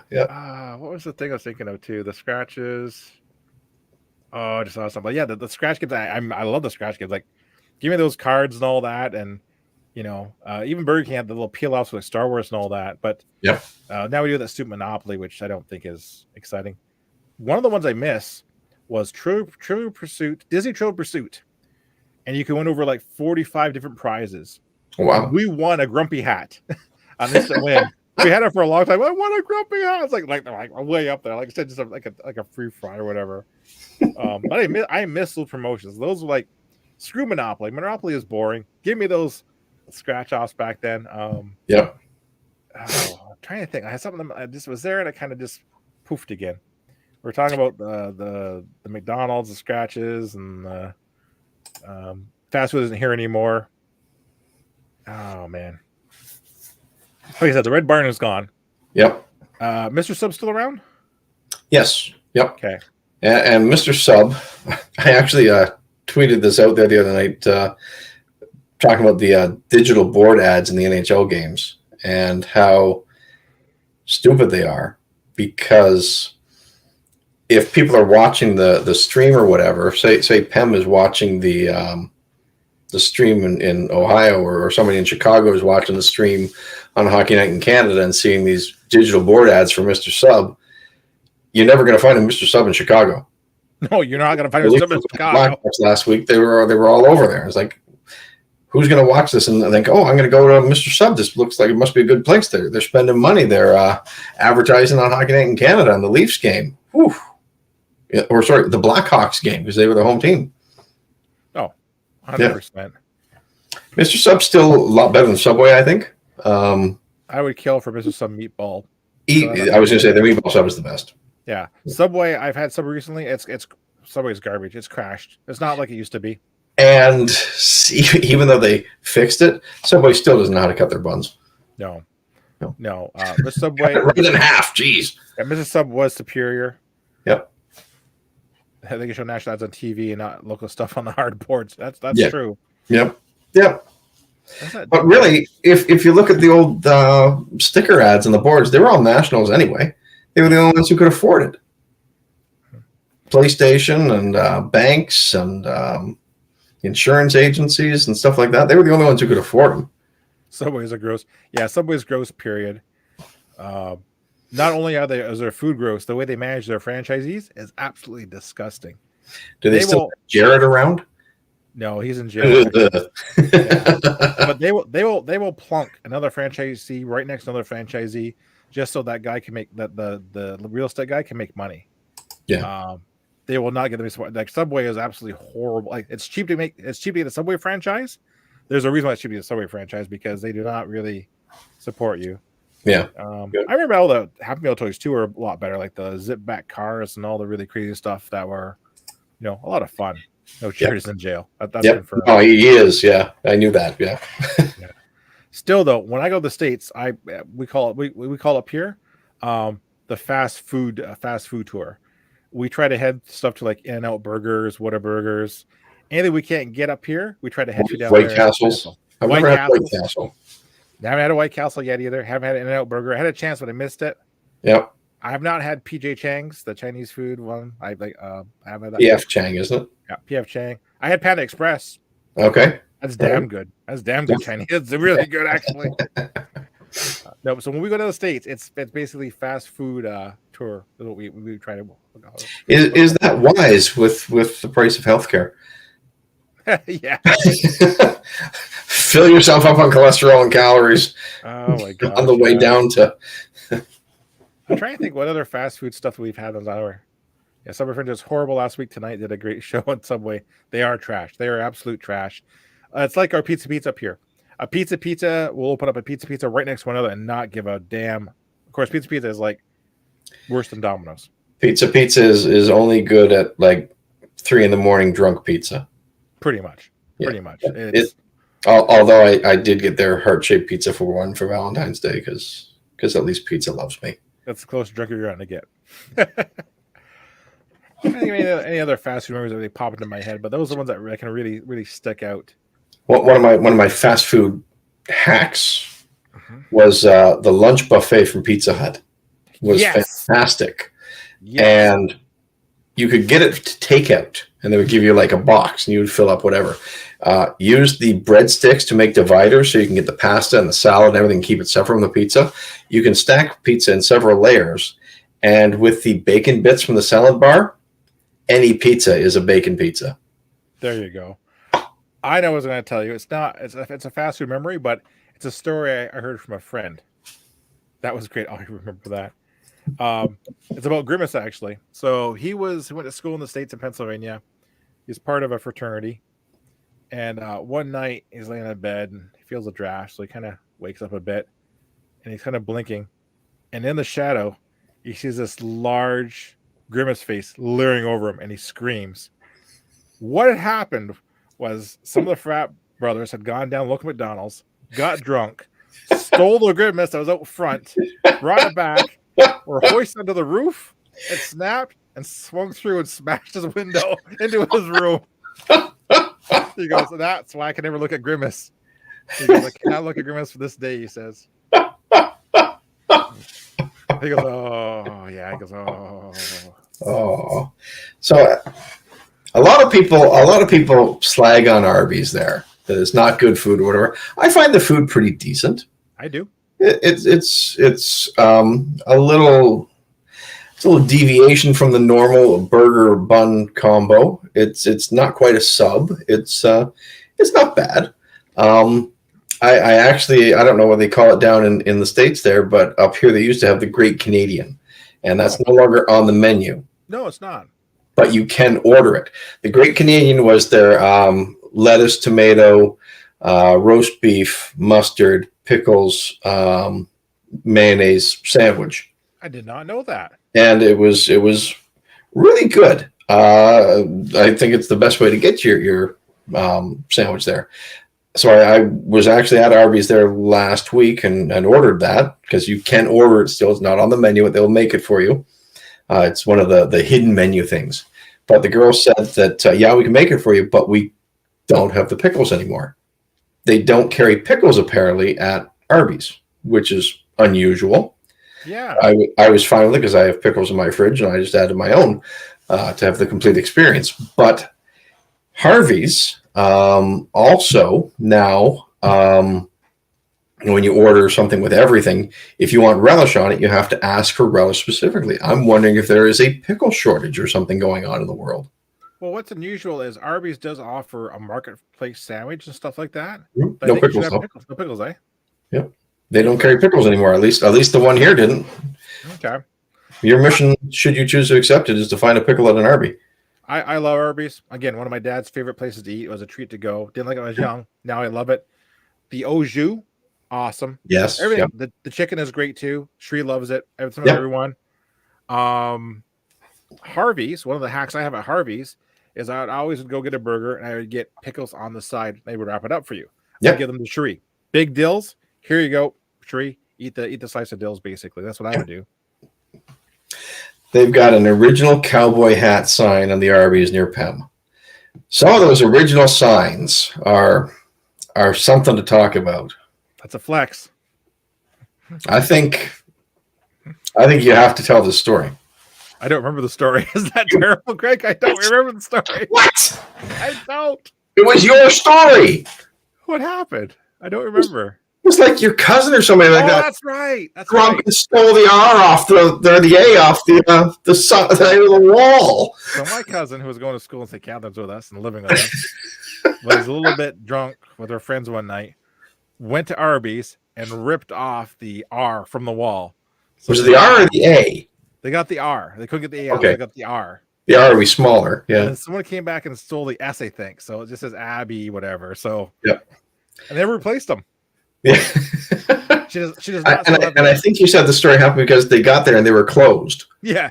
Because they closed early. They closed at like 10 o'clock. So they took the R as kind of basically their trophy. Revenge. They don't R for revenge. She doesn't have the R anymore, but I remember that. She goes, like, we stole an R last night. Like, what'd you do? I stole an R last night. Oh, okay. Oh my God.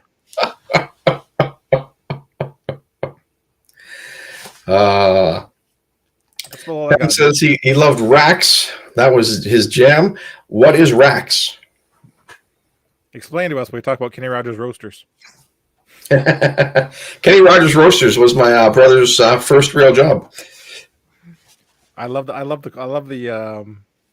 cornbread. It was fantastic. Yeah. I've not been able to replicate that recipe yet. Yep.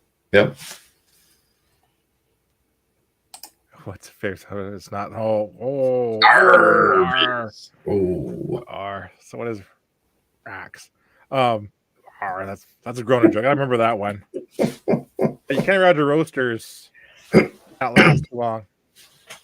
Rax is a roast beef place owned by Checkers, which obviously why we didn't have one. It looks fantastic. Okay. Yep. Rising to as many as 504 locations in the 1980s and falling to 20 locations on more than one the more occasion, basically. Now, Kenny Rogers Roasters, you brought that up. Apparently, Kenny visited every single restaurant at least once a year. Really? Apparently. I don't know if that's true or not, but the rumor was keep it clean, keep it neat, because Kenny could be showing up tonight. I knew the Colonel would visit all the KFCs. Yep. And he would cook, too, when he showed up. I told my kids that, oh yeah, Colonel Sanders, he was a real colonel and all that stuff, and he got promoted. It was a battlefield promotion during the chicken wars of Kentucky. And he was just like out there, like hacking the heads off of these wild chickens, every left and right, and there was like that white suit was just red with chicken blood. Oh my God, Greg, you're terrible. Yeah, I don't think Kenny went to. They asked me to tell them stories of the chicken wars all the time. Oh my God! You do know, okay, how it became a colonel, right? How? So a Kentucky colonel is like an honorary title to give it to about everybody that's half popular. Oh, okay. Got one, and he goes, you know what? I'm gonna start dressing like a Kentucky colonel, like a white suit and all that. And that's what he did. He just kind of rolled into it. All right. And it's like, here's a paper. Congratulations, we're making an honorary colonel. Thanks. And he turned up Colonel Sanders. And I couldn't believe it. And he would go and he would show up at restaurants. He would cook the food. So like Colonel Sanders, right? He's cooking food. Yeah. So yeah. And he actually got in a fight. Well, not a fist fight, but a battle with KFC. He sold KFC to a conglomerate, basically, right? Yeah. And he started Scott's Villa Chicken, using his likeness on the bucket, basically. Yeah. KFC came after saying, you can't do that. We own your likeness and all that. They went to court, and basically they settled to court. They made him basically the honorary mascot of KFC. They had put him on like $100,000 or 120 retainer to be the face of KFC. Yeah. But yeah, he started Scott Villa's Chicken, and it was in Belleville. That was basically, it looked just like KFC. It tastes like KFC, everything. Yep. Do you know that the KFC Twitter account, the official Twitter account, apparently follows all 5 Spice Girls and like 11 guys named Herb? Oh my God, of course they would. The herbs and spices, yeah. Yep. All right, dude. I think I'm out of fast food ideas. All right. It's midnight now. My drive-thru's still open. You want to go grab a burger? I can't get up for work tomorrow. Yeah, me too. Yeah. Yeah. I'm booking my train ticket for the con too tomorrow too. So all right. Yep. I'll roll in on a Friday. Best fast food breakfast before we go. A&W. A&W. Yeah. A&W. Yeah. It's hard. Have you tried the new Wendy's fast food breakfast? I can't bring myself to eat chicken for breakfast. No. I don't know. It just seems weird. It's eggs. It's a midnight guy turns into a troll at 12:01. That's when I start slagging on like the Leafs and they've now got French toast sticks in their Wendy's breakfast. But they don't serve them with the icing like they do with the Burger King. It's with maple syrup. And they're They're pretty good. Yeah, I like Burger King breakfast sandwich. That's my go-to.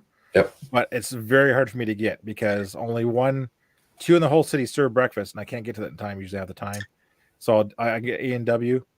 Yep. Side note, you know what surprised me?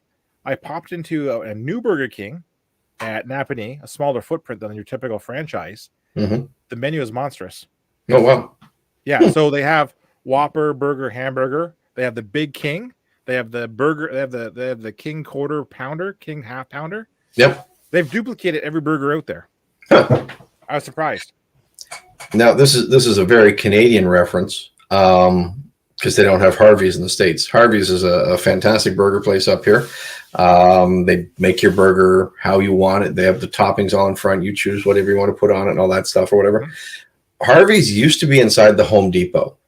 Yeah. And those Harvey's did breakfast, and they did a fantastic breakfast because all it was eggs, and it was like, okay, you want the breakfast? Here you go. They'd crack the egg, they'd fry it up on the thing right in front of you there, and slap it on the bun, and you'd pick from all the hamburger toppings, so the lettuce, the tomato, the mustard, the mayo, the whatever, throw it on there. There you go. There was your breakfast burger. And they had coffee, and they had water, and they had pop or whatever, and it was fantastic. But then I think Harvey's lost the license with Home Depot, and they replaced them all with Subways. They did. And now COVID came and crushed all the restaurants inside the Home Depot, so we don't have to put up with lousy Subway inside the Home Depots. It's been a long time since I've seen a restaurant, a Subway inside a Home Depot. I think they just basically said screw it. Yeah. But it was a good idea because 7 a.m. Frosty would be kind of good. Well, basically, you're done shopping, you walk by, you're like, you know what? I could really go for one of those. I didn't know you could do that. That's crazy. Harvey's is just like Hardee's. Yeah, it's close. Yeah. Then maybe Hardee's has a good hot dog. I don't know. Harvey's has a really good hot dog. Anyone who's in the Western New York area, as we're talking about hot dogs, Ted's Hot Dogs in Buffalo and Amherst and all that areas. They've got like 5 restaurants, and I think they have one in Arizona as well. Because Ted retired to Arizona. Really good hot dogs. Yeah. Ted, send me hot dogs, and remind me to renew my passport. Oh man. Okay. Well, like I said, I think I'm thinking of anything new. Yep. So well, I hope everyone had a good time tonight. I hope it'll be up. Trust me. Yeah. I think we had some interest, which is good. A lot of people watch the replay. Absolutely love that. Yep. So that's not a problem. Yeah, night, Pam. Hope you get some sleep there, dude. Yep. So in closing, folks, thanks for watching. Thanks for listening. You can catch all the VODs on Switch_TV YouTube. Watch them on Facebook. Watch them on Twitch. I'll put them up on my channel as well, on my YouTube channel. Probably in a day or two. We're not sure we're gonna do the next one. We kind of just do them at random because we get going well. If you have a topic for the next one, let us know. We'll talk about anything. If you want to be on the next one, let us know. Exactly. We will have anyone on here as a guest. We have no problem with that. It's just the Switz and Gutty show. Just be interesting. Yeah, exactly. Like I said, it's Nick V has made noise about coming on. He'd be fun to get on here. All right. Well, yeah. Nick V, if you're out there, we're booking you for next week, maybe. Yeah. What do you want to talk about? I don't know. Let's see what Nick V wants to talk about. We'll think about that basically. Something will pop up. Yeah, for sure. Heck, we could talk about basically DVD rental stores, but we'll save that for save that for the anniversary. Basically, we'll think of something. Yeah. Hit me up at GutshotC on Twitter if you have any ideas for topics, whatever. It's what's your handle on Twitter, there, buddy? G_Switzer. Yeah, hit him up there. Let us know. Yeah. We'll talk about anything. Doesn't have to be geek stuff. We can talk about cars, the Dallas Cowboys. Barry Switzer can talk about. Remember that, Switz? We can talk. We can talk hockey. We can talk hockey. We should talk hockey. We should talk hockey. Yeah. We should talk it. Trade deadline is coming up, so let's talk hockey next time. I'll try to hold my own on that one. All right. All right. All right, dude. Until All next right. time. Good night, everyone. Have a good one, Switz. You too. Good night. Good night. Everybody have a good night. And if you're out there, drive home safe. If you're already at home, don't step on any Lego. Always good advice. Yep. Cheers, man. Bye.